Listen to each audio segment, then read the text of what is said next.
ತಂಪಾದ ಗಾಳಿಯೊಂದಿಗೆ ಮಳೆಯ ಹನಿಗಳು ಹವಾಮಾನವನ್ನು ಇನ್ನಷ್ಟು ಆಹ್ಲಾದಕರಗೊಳಿಸಿದ್ದವು. ಕೇವಲ ಮೋಡಗಳು ಗುಡುಗಬೇಕಿತ್ತಷ್ಟೆ. ಅದಕ್ಕಿಂತ ಮೊದಲೇ ಇಡೀ ಪ್ರದೇಶವು ಕತ್ತಲೆಯಿಂದ ಮುಳುಗಿತ್ತು. ಅವಳು ಆ ಸಮಯ ತನ್ನ ಉದ್ದನೆಯ ದಟ್ಟವಾದ ಕೂದಲನ್ನು ಬಿಚ್ಚಿ ಶವರ್ನ ಕೆಳಗಡೆ ಕಣ್ಣು ಮುಚ್ಚಿ ನಿಂತು ಎಲ್ಲದರಿಂದಲೂ ಮುಕ್ತವಾಗಿ ಬಾತ್ರೂಮಿನಲ್ಲಿ ಸ್ನಾನ ಮಾಡುತ್ತಿದ್ದಳು. ತಂಪಾದ ನೀರು ಅವಳ ಬಿಳಿಯಾದ ಶರೀರವನ್ನು ಸಂಪೂರ್ಣವಾಗಿ ಒದ್ದೆ ಮಾಡುತ್ತಾ ಜಾರಿ ಕೆಳಗೆ ಬೀಳುತ್ತಿದ್ದವು. ಇದು ಅವಳ ನೆಚ್ಚಿನ ಅಭ್ಯಾಸವಾಗಿತ್ತು. ಅವಳು ರಾತ್ರಿ ಮಲಗುವ ಮುನ್ನ ತಣ್ಣೀರಿನ ಕೆಳಗೆ ನಿಂತು ಕನಿಷ್ಠ ಪಕ್ಷ ಅರ್ಧ ಗಂಟೆಯಾದರೂ ಸ್ನಾನ ಮಾಡುತ್ತಿದ್ದಳು. ಅದು ಅವಳ ಮನಸ್ಸಿಗೆ ಮುದ ನೀಡುತ್ತಿತ್ತು. ಈಗ ಅವಳು ತನ್ನ ಕಣ್ಣುಗಳನ್ನು ಮುಚ್ಚಿ ತನ್ನ ಸುತ್ತಮುತ್ತಲಿನ ಆ ಒಂದು ಸನ್ನಿವೇಶಗಳನ್ನು ಮರೆತು ತನಗಾದ ದಡಿವನ್ನು ಆ ಸ್ನಾನದ ನೀರಿನಿಂದ ಮುಕ್ತಗೊಳಿಸುತ್ತಿದ್ದಳು. ಮೆಲ್ಲನೆ ಹೊರಗಿನ ಹವಾಮಾನವು ಇದ್ದಕ್ಕಿದ್ದಂತೆ ಬದಲಾಗಲು ಪ್ರಾರಂಭಿಸಿತು. ತಂಪಾದ ಗಾಳಿಯ ಬಲವು ಹೆಚ್ಚಾಗಿ ಮಳೆಯ ಹನಿಗಳು ಸಹ ವೇಗವಾಗಿ ಸುರಿಯಲಾರಂಭಿಸಿದವು. ಮೋಡಗಳ ಗುಡುಗುವ ಶಬ್ದವೂ ಕೂಡ ಹೆಚ್ಚಿತ್ತು. ಸ್ವಲ್ಪ ಹೊತ್ತಿಗಿಂತ ಮೊದಲು ಆಹ್ಲಾದಕರವಾಗಿದ್ದ ಆ ಹವಾಮಾನವು ತನ್ನ ಪರಿಸ್ಥಿತಿಯನ್ನು ಸಾಧ್ಯವಾದಷ್ಟು ಮಟ್ಟಿಗೆ ಭಯಾನಕಗೊಳಿಸಿತ್ತು. ಆದರೆ ಸಂಧ್ಯಾ ಇವೆಲ್ಲದರ ಅರಿವಿಲ್ಲದೆ ನಿರ್ಲಕ್ಷ್ಯತನದಿಂದ ಸ್ನಾನ ಮಾಡೋದ್ರಲ್ಲೇ ನಿರತಳಾಗಿದ್ದಳು.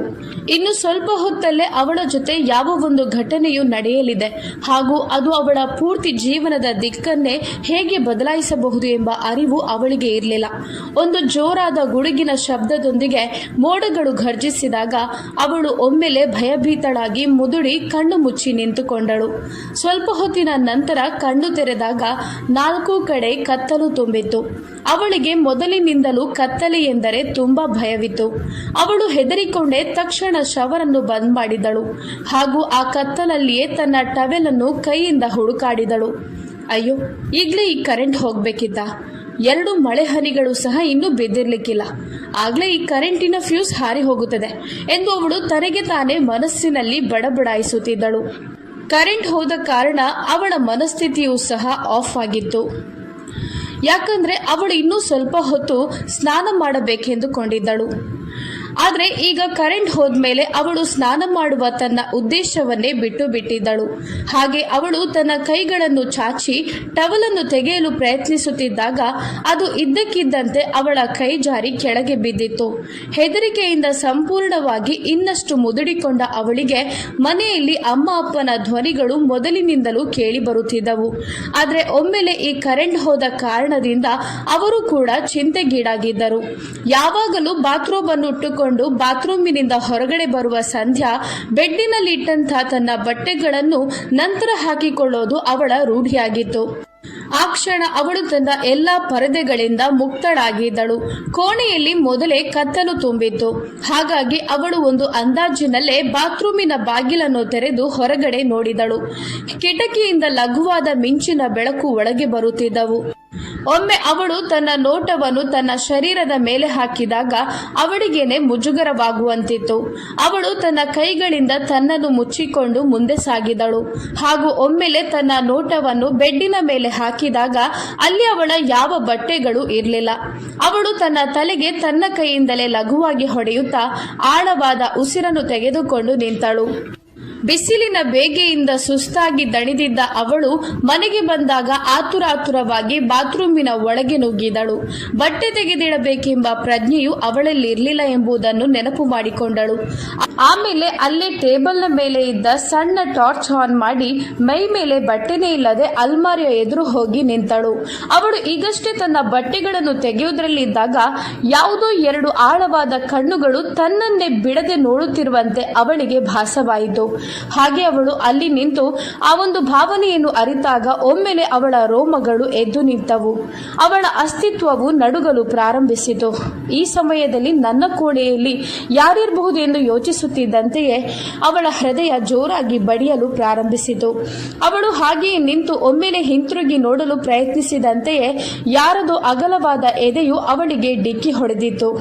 ಅವಳು ಹೆದರಿಕೆಯಿಂದ ಒಮ್ಮೆಲೆ ಎದುರು ನೋಡಿದಾಗ ತನ್ನ ಎದುರು ಯಾರು ನಿಂತಿದ್ದನೋ ಅವನನ್ನು ನೋಡಿ ಅವಳು ಉಸಿರಾಡೋದನ್ನೇ ಮರೆತು ಬಿಟ್ಟಿದ್ದಳು. ಮರುಕ್ಷಣವೇ ಆಕಾಶವೇ ಕಳಚಿ ಬೀಳುವಂತೆ ಕಿರುಚಲು ತನ್ನ ತುಟಿಗಳನ್ನು ತೆರೆಯುವಷ್ಟರಲ್ಲಿ ಅವನ ಒಂದು ಕೈ ಅವಳ ಸೊಂಟದಲ್ಲಿಯೂ ಇನ್ನೊಂದು ಕೈ ಅವಳ ತುಟಿಗಳ ಮೇಲೆಯೂ ಇತ್ತು. ಅವನು ಅವಳನ್ನು ಬಲವಾಗಿ ಹಿಡಿದು ಅವಳನ್ನು ತನ್ನತ್ತ ಬಳಸಿಕೊಂಡಿದ್ದ. ಅವರಿಬ್ಬರ ದೇಹಗಳು ಪರಸ್ಪರ ಅಂಟಿಕೊಂಡಿದ್ದವು. ಅದೆಲ್ಲವೂ ಎಷ್ಟು ಬೇಗ ಇದ್ದಕ್ಕಿದ್ದಂತೆ ಸಂಭವಿಸಿತು ಎಂದರೆ ಅಲ್ಲಿ ಯಾರಿಗೂ ಏನನ್ನು ಅರ್ಥ ಮಾಡಿಕೊಳ್ಳಲು ಅವಕಾಶವೇ ಸಿಗಲಿಲ್ಲ. ಸಂಧ್ಯಾಳ ಅಗಲವಾದ ಕಣ್ಣುಗಳು ಹೆದರಿಕೆಯಿಂದ ಇನ್ನಷ್ಟು ದೊಡ್ಡದಾಗಿದ್ದವು. ಅವನು ಅವಳನ್ನು ತನ್ನ ಬಾಹುಗಳಲ್ಲಿ ಬಂಧಿಸಿಟ್ಟು ಅವಳ ಕಣ್ಣುಗಳನ್ನೇ ನೋಡುತ್ತಿದ್ದ. ಆ ಸಣ್ಣ ಟಾರ್ಚ್ ಯಾವಾಗಲೂ ನೆಲದ ಮೇಲೆ ಬಿದ್ದಿತ್ತು. ಹಾಗೆ ಕೋಣೆಯು ಕತ್ತಲಿನಿಂದ ಮುಳುಗಿ ಹೋಗಿತ್ತು. ಹಾಗೂ ಸಂಧ್ಯಾಳ ಉಸಿರು ಸಹ ಕಟ್ಟುವಂತೆ ಆಗುತ್ತಿತ್ತು. ಅವಳಿಗೆ ತನ್ನ ಉಸಿರು ನಿಂತು ಹೋಗುತ್ತಿದೆ ಎಂದು ಅರಿವಾದಾಗ ಅವಳು ನೀರಿನಿಂದ ಹೊರಬಂದ ಮೀನಿನಂತೆ ಒದ್ದಾಡಿದಳು. ಎದುರಿಗೆ ನಿಂತಿದ್ದ ಆ ವ್ಯಕ್ತಿಯ ಎದೆ ಬಡಿತವು ತುಂಬಾ ವೇಗವಾಗಿತ್ತು. ಸಂಧ್ಯಾ ಕೂಡ ಸ್ಪಷ್ಟವಾಗಿ ಅದನ್ನು ಅನುಭವಿಸಿದ್ದಳು. ಈ ಕಡೆ ಸಂಧ್ಯಾಳ ಎದೆ ಬಡಿತವೂ ಸಹ ಹೆದರಿಕೆಯಿಂದ ತನ್ನ ವೇಗವನ್ನು ಹೆಚ್ಚಿಸಿತ್ತು. ಅದನ್ನು ಅಲ್ಲಿ ನಿಂತಿದ್ದ ಆ ವ್ಯಕ್ತಿಯೂ ಕೂಡ ಸ್ಪಷ್ಟವಾಗಿ ಗಮನಿಸಿದ್ದ. ಇಬ್ಬರ ಎದೆ ಬಡಿತದ ವೇಗವು ತನ್ನ ಸಾಮಾನ್ಯ ಗತಿಯ ವೇಗವನ್ನು ದಾಟಿತು. ತನ್ನ ಎದೆಯ ಮೇಲೆ ಸಂಧ್ಯಾಳ ಮೃದುವಾದ ಎದೆ ಬಡಿತದ ಅನುಭವವಾಗುತ್ತಿದ್ದಂತೆಯೇ ಅಭಿಯ ನೋಟವು ಸಂಧ್ಯಾಳ ಮುಖದಿಂದ ಕೆಳಗಿಳಿದು ಅವಳ ಎದೆ ಬಡಿತದ ಮೇಲೆ ಹೋಗಿ ನಿಂತಿತ್ತು. ಕೇವಲ ಒಂದು ಕ್ಷಣದಲ್ಲೇ ಅವನ ಕಣ್ಣುಗಳು ದೊಡ್ಡದಾಗಿದ್ದವು, ತುಟಿಗಳು ನಡುಗುತ್ತಿದ್ದವು. ಮರುಕ್ಷಣವೇ ಅವನು ಆಳವಾದ ಉಸಿರನ್ನು ತೆಗೆಯುತ್ತಾ ತನ್ನ ಕಣ್ಣುಗಳನ್ನು ಮುಚ್ಚಿದ್ದನು. ಅವನ ಕಣ್ಣುಗಳು ಏನನ್ನು ನೋಡುತ್ತಿದ್ದವೋ ಅದನ್ನವನು ನೋಡಬೇಕೆಂದು ಬಯಸಿರಲಿಲ್ಲ. ಆದರೆ ಪರಿಸ್ಥಿತಿ ಹೇಗಿತ್ತೆಂದರೆ ಅವನು ಬಯಸದಿದ್ರೂ ಕೂಡ ಅವನ ಕಣ್ಣುಗಳು ಎಲ್ಲವನ್ನೂ ನೋಡಿದ್ದವು. ಅವನು ಆ ಕ್ಷಣಕ್ಕೆ ಸಿದ್ಧನಾಗಿರಲಿಲ್ಲ. ಆದರೆ ಯಾವ ಒಂದು ಪರಿಸ್ಥಿತಿಯಲ್ಲಿ ಅವನು ಸಂಧ್ಯಾಳನ್ನು ನೋಡಿದ್ದನೋ ಅದರಿಂದಾಗಿ ಅವನ ಭಾವನೆಗಳು ಅವನ ನಿಯಂತ್ರಣದಲ್ಲೇ ಇರಲಿಲ್ಲ. ಅವನೊಬ್ಬ 28-29 ವರ್ಷದ ಯುವಕನಾಗಿದ್ದ. ಎಲ್ಲ ರೀತಿಯ ಭಾವನೆಗಳು ತುಂಬಿ ತುಳುಕಾಡುವ ವಯಸ್ಸು ಅವನದ್ದಾಗಿತ್ತು. ಆದರೆ ಸಂಧ್ಯಾ ಇದ್ದಂತಹ ಪರಿಸ್ಥಿತಿಯನ್ನು ನೋಡಿ ಅವನ ಭಾವನೆಗಳು ಪೂರ್ತಿಯಾಗಿ ತನ್ನ ಮಿತಿಯನ್ನು ಮೀರಿದ್ದವು. ಆದರೆ ಅವನು ಯಾವುದೇ ರೀತಿಯಿಂದಲೂ ತಪ್ಪು ಮಾಡುವ ಬಗ್ಗೆ ಯೋಚಿಸಲು ಸಾಧ್ಯವಿರಲಿಲ್ಲ. ಅವನು ಆಳವಾದ ಉಸಿರನ್ನು ತೆಗೆದುಕೊಳ್ಳುತ್ತಾ ತನ್ನನ್ನು ತಾನು ಸಾಮಾನ್ಯ ಸ್ಥಿತಿಗೆ ತರಲು ಪ್ರಯತ್ನಿಸುತ್ತಿದ್ದ. ಆ ಕಡೆ ಸಂಧ್ಯಾ ಕೂಡ ತನ್ನ ತುಟಿಗಳ ಮೇಲಿಂದ ಅವನ ಅಂಗೈಯನ್ನು ತೆಗೆಯಲು ಪ್ರಯತ್ನಿಸುತ್ತಿದ್ದಳು. ಆದರೆ ಅಭಿ ಈ ಒಂದು ತಪ್ಪನ್ನು ಸಹ ಮಾಡಲು ಸಾಧ್ಯವಿರಲಿಲ್ಲ. ಒಂದು ವೇಳೆ ಅವನು ತಪ್ಪಿಯೂ ಸಂಧ್ಯಾಳ ತುಟಿಗಳ ಮೇಲಿಂದ ತನ್ನ ಕೈಯನ್ನು ತೆಗೆಯಲು ಪ್ರಯತ್ನಿಸಿದ್ರೆ ಆ ಮನೆಯಲ್ಲಿ ಬಿರುಗಾಳಿನೇ ಬರ್ತಿತ್ತು. ಅದಕ್ಕೆ ಅವರಿಬ್ಬರು ಹೊಣೆಯಾಗುತ್ತಿದ್ದರು. ಈ ಒಂದು ಪರಿಸ್ಥಿತಿಯಲ್ಲಿ ಅವರಿಬ್ಬರನ್ನು ಯಾರಾದರೂ ನೋಡಿದ್ರೂ ಸಹ ಅವರ ಗೌರವದ ಮೇಲೆ ಪ್ರಶ್ನೆಗಳು ಏಳುತ್ತಿದ್ದವು. ಆದರೆ ಅವನಿಗೆ ತನ್ನ ಗೌರವವು ತುಂಬಾ ಮುಖ್ಯವಾಗಿತ್ತು. ಅವನವಳ ತುಟಿಗಳಿಂದ ತನ್ನ ಕೈಯನ್ನು ತೆಗೆಯುವ ಮೊದಲು ಅವಳೆದುರು ಒಂದು ಷರತ್ತನ್ನು ಇಟ್ಟನು. ಅವನವಳ ಕಿವಿಯ ಹತ್ತಿರ ಪಿಸುಗುಟ್ಟುತ್ತಾ, ನೋಡು ಸಂಧ್ಯಾ, ದಯವಿಟ್ಟು ರಿಲ್ಯಾಕ್ಸ್, ನನ್ನ ಮಾತು ಕೇಳು. ಈ ಸಮಯ ಎಲ್ಲ ಕಡೆ ಮೌನ ಆವರಿಸಿದೆ. ಒಂದು ವೇಳೆ ನೀನು ಸ್ವಲ್ಪವಾದರೂ ಶಬ್ದ ಮಾಡಿದ್ರೆ ಅಥವಾ ಕಿರುಚಿದ್ರೆ ನಿನ್ನ ಮನೆಯವರು ಇಲ್ಲಿಗೆ ಬರ್ಬೋದು. ಆದರೆ ಅದರ ನಂತರ ನನ್ನ ಜೊತೆಗೆ ನಿನ್ನ ಮಾನ ಮರ್ಯಾದೆಯು ಅಪಾಯದಲ್ಲಿ ಸಿಲುಕಬಹುದು ಅಂತ ನಿನ್ಗೂ ಅರ್ಥವಾಗಿರ್ಬೋದು. ಯಾಕಂದ್ರೆ ಯಾವ ಒಂದು ಪರಿಸ್ಥಿತಿಯಲ್ಲಿ ನಾವೀಗ ನಿಂತಿದ್ದೇವೆಯೋ ಅದರಿಂದಾಗಿ ನಮ್ಮ ಗೌರವಕ್ಕೂ ಧಕ್ಕೆ ಬರುತ್ತದೆ. ನನ್ನ ಮಾತನ್ನು ಕೇಳು. ನಾನು ಏನು ಹೇಳುತ್ತಿದ್ದೇನೆಯೋ ಅದನ್ನು ನೀನು ಒಪ್ಪಿಕೊಂಡ್ರೆ ನಾನು ನಿನ್ನ ಮುಖದಿಂದ ಈ ಕೈಯನ್ನು ತೆಗೆಯುತ್ತೇನೆ. ಅದರ ನಂತರ ಯಾರಿಗೂ ಏನೂ ಗೊತ್ತಾಗೋದಿಲ್ಲ, ನಮ್ಮ ಗೌರವಕ್ಕೂ ಧಕ್ಕೆ ಬರುವುದಿಲ್ಲ ಎಂದ. ಅವಳ ಕಣ್ಣುಗಳಲ್ಲಿ ರಕ್ತವು ಕುದಿಯುತ್ತಿತ್ತು, ಕಣ್ಣೀರು ನಿಲ್ಲದೆಯೇ ಹರಿಯುತ್ತಿತ್ತು. ತನ್ನನ್ನು ತಾನು 7 ಪರದೆಗಳೊಂದಿಗೆ ಅಡಗಿಸಿಡುವ ಸಂಧ್ಯಾ ಇವತ್ತು ಒಬ್ಬ ಅನಾಮಿಕನ ಎದುರು ತನ್ನ ಎಲ್ಲ ಪರದೆಗಳಿಂದ ಮುಕ್ತವಾಗಿ ನಿಂತಿದ್ದಳು. ಬದಲಾಗಿ ಅವನು ಕೇವಲ ಅವಳ ಎದುರಿಗೆ ಮಾತ್ರ ಇರಲಿಲ್ಲ, ಅವಳ ಬಾಹುವಿನಲ್ಲಿ ಅವನಿದ್ದ. ಆ ಒಂದು ಅನುಭವವು ಸಂಧ್ಯಾಳ ಪ್ರಾಣವನ್ನೇ ತೆಗೆಯಲು ಸಾಕಾಗಿತ್ತು. ಅವನು ಯಾವ ರೀತಿ ಸಂಧ್ಯಾಳ ಸೊಂಟವನ್ನು ಎಳೆದು ತನ್ನತ್ತ ಬಳಸಿಕೊಂಡಿದ್ದನೋ, ಪುನಃ ಅವನವಳ ಕಿವಿಯ ಹತ್ತಿರ ಬಂದು ಏನನ್ನು ಹೇಳಿದನೋ ಅದನ್ನು ಕೇಳಿಸಿಕೊಂಡ ಸಂಧ್ಯಾಳಿಗೆ ತನ್ನ ಪ್ರಾಣವೇ ಹೋದಂತೆ ಇತ್ತು. ಸಂಧ್ಯಾ ತನ್ನ ಕಣ್ಣುಗಳಿಂದ ಹರಿಯುತ್ತಿರುವ ಕಣ್ಣೀರಿನೊಂದಿಗೆ ಅವನ ಷರತ್ತುಗಳಿಗೆ ಸನ್ನೆಯ ಮುಖಾಂತರ ಒಪ್ಪಿಗೆ ಹೇಳಿದಾಗ ಅಭಿಯ ತುಟಿಗಳ ಮೇಲೆ ಒಂದು ಲಘುವಾದ ನಗುವು ಮೂಡಿತ್ತು. ಅವನ ಮಾತನ್ನು ಕೇಳದಿದ್ದರೆ ಬೇರೆ ವಿಧಿ ಅವಳಿಗೆ ಇಲ್ಲ ಎಂಬುದು ಸಹ ಅವನಿಗೆ ಮೊದಲೇ ಗೊತ್ತಿತ್ತು. ಅವನು ಮೆಲ್ಲನೆ ಸಂಧ್ಯಾಳ ತುಟಿಗಳಿಂದ ತನ್ನ ಕೈಯನ್ನು ತೆಗೆದು ಮೆಲ್ಲನೆ ಅವಳನ್ನು ಬೆಡ್ಡಿನ ಮೇಲೆ ಸಂಧ್ಯಾ ತನ್ನ ಅಪ್ಪ ಅಮ್ಮನ ದೊಡ್ಡ ಮಗಳಾಗಿದ್ದಳು. ಸಂಧ್ಯಾಳ ನಂತರ ಅವಳಿಗೆ ಒಬ್ಬಳು ತಂಗಿ ಇದ್ದಳು. ಅವಳ ಹೆಸರು ವೃಂದ. ತಂದೆ ತಾಯಿಗೆ ತಮ್ಮ ಮಕ್ಕಳೆಂದರೆ ಪಂಚಪ್ರಾಣ. ಹೀಗೆ ಸಂಧ್ಯಾ ತನ್ನ ಕಾಲೇಜು ಜೀವನವನ್ನು ಮುಗಿಸಿಕೊಂಡಿದ್ದಳು. ಆದರೆ ವೃಂದ ಈಗಲೂ ಹೈಸ್ಕೂಲ್ಗೆ ಹೋಗುತ್ತಿದ್ದಳು. ಅವಳು 10ನೇ ತರಗತಿಯ ವಿದ್ಯಾರ್ಥಿನಿಯಾಗಿದ್ದಳು. ಇವತ್ತು ಕಾಲೇಜಿನಲ್ಲಿ ಅವರ ಕೊನೆಯ ದಿನವಾಗಿತ್ತು. ಹಾಗಾಗಿ ತುಂಬಾ ದೊಡ್ಡ ಪಾರ್ಟಿಯನ್ನೇ ಅರೇಂಜ್ ಮಾಡಿದ್ದರು. ಅವಳ ಎಲ್ಲ ಗೆಳತಿಯಂದಿರು ದುಬಾರಿಯಾದ ಮೇಕಪ್ ಮಾಡಿಕೊಂಡು ತಯಾರಾಗಿ ನಿಂತಿದ್ದರು. ಅವರು ಹಾಕಿಕೊಂಡಂತಹ ಬಟ್ಟೆಗಳಿಂದ ಅವರ ಪೂರ್ತಿ ಶರೀರದ ಉಬ್ಬು ತಗ್ಗುಗಳು ಸ್ಪಷ್ಟವಾಗಿ ಎದ್ದು ಕಾಣುತ್ತಿದ್ದವು. ಎಲ್ಲಿ ನೋಡಿದ್ರೂ ಸೌಂದರ್ಯದ ಕಣಿಗಳೇ ತುಂಬಿಕೊಂಡಿದ್ದವು. ಕಾಲೇಜಿನ ಹುಡುಗರು ಈ ಪಟಾಕಿಗಳನ್ನೇ ನೋಡುತ್ತಾ ಕಣ್ಣು ತುಂಬಿಸಿಕೊಳ್ಳುತ್ತಿದ್ದರು. ಅವಕಾಶ ಸಿಕ್ಕಿದಾಗಲೆಲ್ಲ ಅವರು ಈ ಹುಡುಗಿಯರನ್ನು ಮುಟ್ಟಲು ಪ್ರಯತ್ನಿಸುತ್ತಿದ್ದರು. ನಗು, ಕೀಟಲೆ, ತಮಾಷೆಗಳು ಒಂದು ಕಡೆಯಾದ್ರೆ ನೃತ್ಯ, ಹಾಡು ಇನ್ನೊಂದು ಕಡೆ ನಡೆಯುತ್ತಿದ್ದವು. ಆದರೆ ಅವರೆಲ್ಲರಿಗಿಂತಲೂ ವಿಭಿನ್ನವಾಗಿದ್ದ 19 ವರ್ಷದ ಸಂಧ್ಯಾ ಒಂದು ಬದಿಯಲ್ಲಿ ಹೋಗಿ ಕುಳಿತುಕೊಂಡಿದ್ದಳು. ಹಾಗೂ ತುಂಬಾ ಸರಳವಾದ, ತುಂಬಾ ಸುಂದರವಾದ ಅವಳು ಕಾಲಿನವರೆಗೂ ಇದ್ದಂತಹ ಪೂರ್ಣ ತೋಳುಗಳುಳ್ಳ ಗೌನನ್ನು ಧರಿಸಿಕೊಂಡು ತನ್ನ ಶರೀರದ ಯಾವುದೇ ಒಂದು ಭಾಗವು ಕಾಣಲು ಸಾಧ್ಯವಿಲ್ಲದಂತೆ ಶಾಲನ್ನು ಕೂಡ ಸರಿಯಾಗಿ ಸೆಟ್ ಮಾಡಿ ಹಾಕಿಕೊಂಡಿದ್ದಳು. ಮೇಕಪ್ನ ಹೆಸರಿನಲ್ಲಿ ಕೇವಲ ಕಣ್ಣಿಗೆ ಕಾಡಿಗೆಯನ್ನು ಹಾಕಿಕೊಂಡಿದ್ದಳಲ್ಲದೆ ಬೇರೇನೂ ಅವಳ ಮುಖದಲ್ಲಿ ಇರಲಿಲ್ಲ. ಜನರನ್ನು ಆಶ್ಚರ್ಯಚಕಿತರನ್ನಾಗಿ ಮಾಡಲು ಅವಳಿಗೆ ಅವಳ ನೈಸರ್ಗಿಕ ಸೌಂದರ್ಯವೇ ಸಾಕಾಗಿತ್ತು. ಜನರ ಕಣ್ಣುಗಳು ಅವಳ ಮುಖದಿಂದ ದೂರ ಸರಿಯುತ್ತಲೇ ಇರಲಿಲ್ಲ. ಅವಳ ಲಘುವಾದ ನೈಸರ್ಗಿಕ ಕೆಂಪು ಬಣ್ಣದ ತುಟಿಗಳು ಹಾಗೂ ಗುಲಾಬಿ ಬಣ್ಣದಿಂದ ತುಂಬಿದಂಥ ಅವಳ ಆ ಕೆನ್ನೆಗಳು, ಜೇನುತುಪ್ಪದಂಥ ಕಣ್ಣುಗಳು ಹಾಗೂ ಅದರ ಮೇಲೆ ಇದ್ದಂಥ ಕಾಡಿಗೆಯ ತೆಳುವಾದ ರೇಖೆಗಳು ಅಲ್ಲಿದ್ದ ಜನರ ಎದೆಗೆ ಚೂಪಾದ ಬಾಣವನ್ನು ಬಿಡುವಂತೆ ಇದ್ದವು. ಅವಳು ತನ್ನ ಮುಖವನ್ನು ಬಾಡಿಸಿಕೊಂಡು ತನ್ನ ಎದುರಿಗೆ ಇದ್ದ ಹುಡುಗಿಯರ ಗುಂಪುಗಳನ್ನೇ ನೋಡುತ್ತಿದ್ದಳು. 4-5 ಹುಡುಗಿಯರನ್ನು ಒಳಗೊಂಡ ಗುಂಪು ಅಲ್ಲಲ್ಲಿ ಇದ್ದವು. ಹಾಗೂ ಅವರೆಲ್ಲರೂ ತಮ್ಮ ಮೋಜು ಮಸ್ತಿಯಲ್ಲೇ ಬ್ಯುಸಿಯಾಗಿದ್ದರು. ಇನ್ನು ಕೆಲವರು ತಮ್ಮ ಬಾಯ್ ಫ್ರೆಂಡ್ಗಳ ಜೊತೆ ಹರಟೆ ಹೊಡೆಯುವುದರಲ್ಲಿ ಮಗ್ನರಾಗಿದ್ದರು.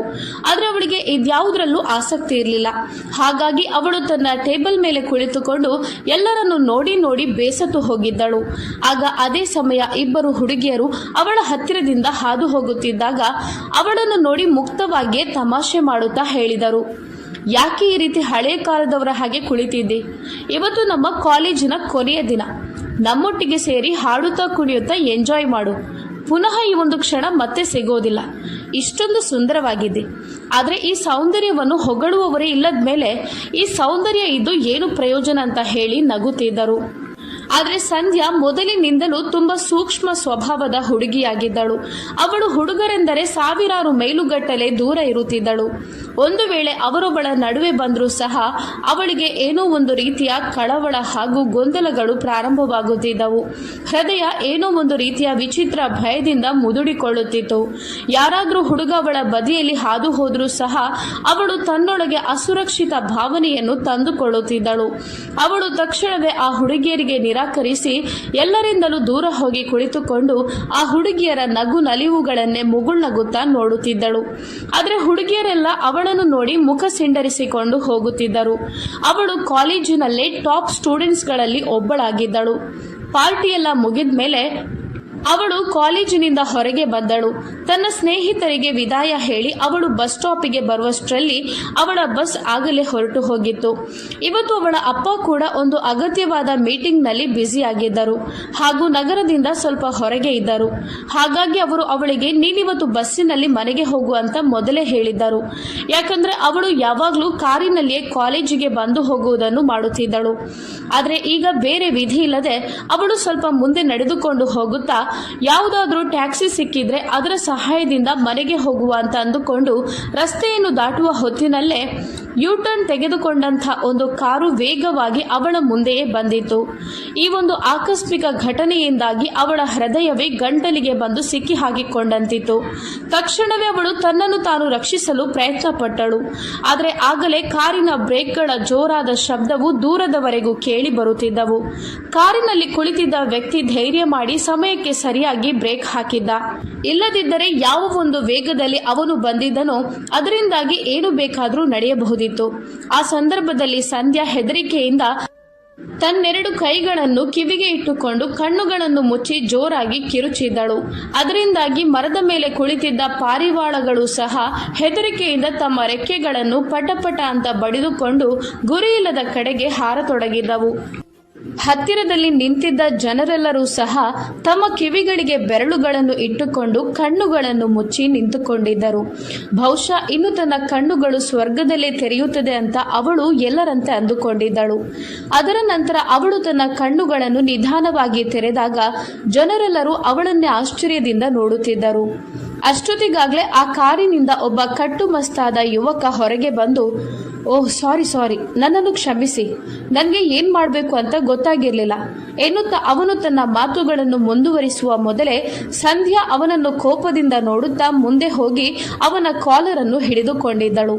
ಅವಳಿಗೆ ಅವನ ಮುಖವನ್ನೇ ಹರಿದು ಬಿಡಬೇಕೆನ್ನುವಷ್ಟು ಕೋಪ ಬಂದಿತ್ತು.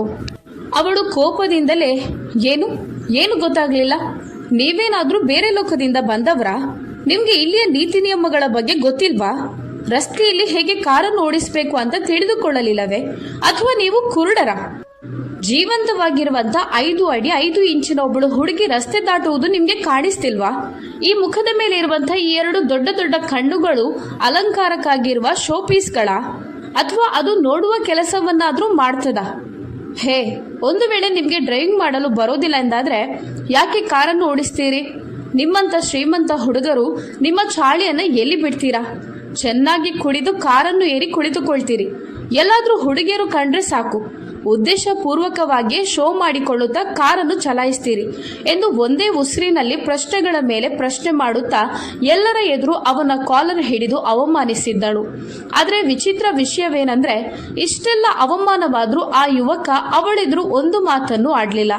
ತುಂಬಾ ಆರಾಮದಾಯಕವಾಗಿ ಅವಳ ಕೈಯನ್ನು ತನ್ನ ಕಾಲರ್ನಿಂದ ಕೆಳಗಿಳಿಸಿ ತನ್ನನ್ನು ತಾನು ಸರಿಪಡಿಸಿಕೊಂಡು, ಮಿಸ್, ನಾನಿದನ್ನು ಉದ್ದೇಶ ಪೂರ್ವಕವಾಗಿ ಮಾಡಲಿಲ್ಲ ಅಂತ ನಿಮ್ಗೆ ನಾನು ಹೇಳಿದ್ದೆ ತಾನೆ. ಅದಲ್ಲದೆ ನಿಜ ಹೇಳಬೇಕಂದ್ರೆ ನಾನು ಇವತ್ತೇ ಆಸ್ಟ್ರೇಲಿಯಾದಿಂದ ಹಿಂತಿರುಗಿ ಬಂದಿದ್ದೇನೆ.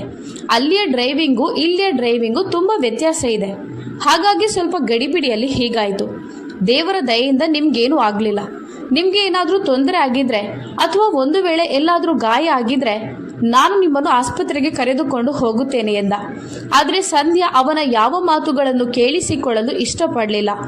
ಅವಳು ಕೋಪದಿಂದ, ನನ್ನ ಬಗ್ಗೆ ಚಿಂತಿಸುವ ಅಗತ್ಯ ಇಲ್ಲ, ಆದ್ರೆ ನಿನ್ನ ತಲೆಗೆ ಇಟ್ಟಿಗೆಯಿಂದ ಹೊಡೆಯಬೇಕು ಅಂತ ನನಗೆ ಅನಿಸ್ತಿದೆ ಎನ್ನುತ್ತಾ ಅವಳು ರಸ್ತೆಯ ಬದಿಯಲ್ಲಿದ್ದ ಒಂದು ಇಟ್ಟಿಗೆಯ ಕಡೆ ಸನ್ನೆ ಮಾಡಿ ಹೇಳಿದಾಗ ಆ ಯುವಕನ ನೋಟವೂ ಕೂಡ ಅವಳ ಸನ್ನೆಯನ್ನು ಹಿಂಬಾಲಿಸುತ್ತಾ ಇಟ್ಟಿಗೆ ಮೇಲೆ ಹೋಗಿ ನಿಂತಿತು. ಹಾಗೂ ಅವನಿಗೆ ಅವಳಿಂದ ಸ್ವಲ್ಪ ಭಯವೂ ಆಗಿತ್ತು. ಈ ಹುಡುಗಿಯ ಮೇಲೆ ಯಾವ ಭರವಸೆಯೂ ಇಲ್ಲ, ನಿಜವಾಗ್ಲೂ ಆ ಇಟ್ಟಿಗೆಯಿಂದ ನನ್ನ ತಲೆಗೆ ಹೊಡೆಯಲೂಬಹುದು ಎಂದು ಯೋಚಿಸುತ್ತಾ ಆ ಯುವಕ ಹೆದರಿಕೆಯಿಂದ ತನ್ನ ಉಗುಳನ್ನು ನುಂಗುತ್ತಾ ಮನಸ್ಸಿನಲ್ಲಿ ಯೋಚಿಸಿ ಆ ದೇವರನ್ನು ನೆನಪಿಸಿಕೊಂಡ. ದೇವ್ರೆ, ಹೇಗಾದ್ರೂ ಮಾಡಿ ಈ ಹುಡುಗಿಯಿಂದ ನನ್ನನ್ನು ಕಾಪಾಡು ಅಂತ ಬೇಡಿಕೊಳ್ಳುತ್ತಿದ್ದ. ಹೋಗು ಇಲ್ಲಿಂದ, ಎಲ್ಲಿಂದೆಲ್ಲ ಮುಖ ಹೊತ್ಕೊಂಡು ಬರ್ತಾರೆ ಅಂತ ಯಾರಿಗೊತ್ತು. ಬೆಂಗಳೂರಿನ ರಸ್ತೆಯಲ್ಲಿ ಈ ಅವಸ್ಥೆ ಆದ್ರೆ ಇನ್ನು ಆಸ್ಟ್ರೇಲಿಯಾದಲ್ಲಿ ಅದೆಷ್ಟು ಜನರನ್ನು ಎಲ್ಲರ ಎದುರು ಡಿಕ್ಕಿ ಹೊಡೆದು ಸಾಯಿಸಿ ಇಲ್ಲಿಗೆ ಬಂದಿದ್ಯೋ ಏನೋ. ನನ್ಗೇನು ನಿನ್ನನ್ನು ನೋಡುವಾಗ ಯಾವುದಾದ್ರೂ ಅಪರಾಧಿ ಅಂತ ಕಾಣಿಸ್ತಿದೆ. ಖಂಡಿತವಾಗ್ಲೂ ಜೈಲಿನಿಂದ ತಪ್ಪಿಸಿಕೊಂಡು ಬಂದಿರಬೇಕು. ಹಾಗೂ ಪೊಲೀಸರು ನಿನ್ನ ಹಿಂದೆ ಬರುತ್ತಿರಬಹುದು ಅಂತಾನು ಅನ್ನಿಸ್ತಿದೆ.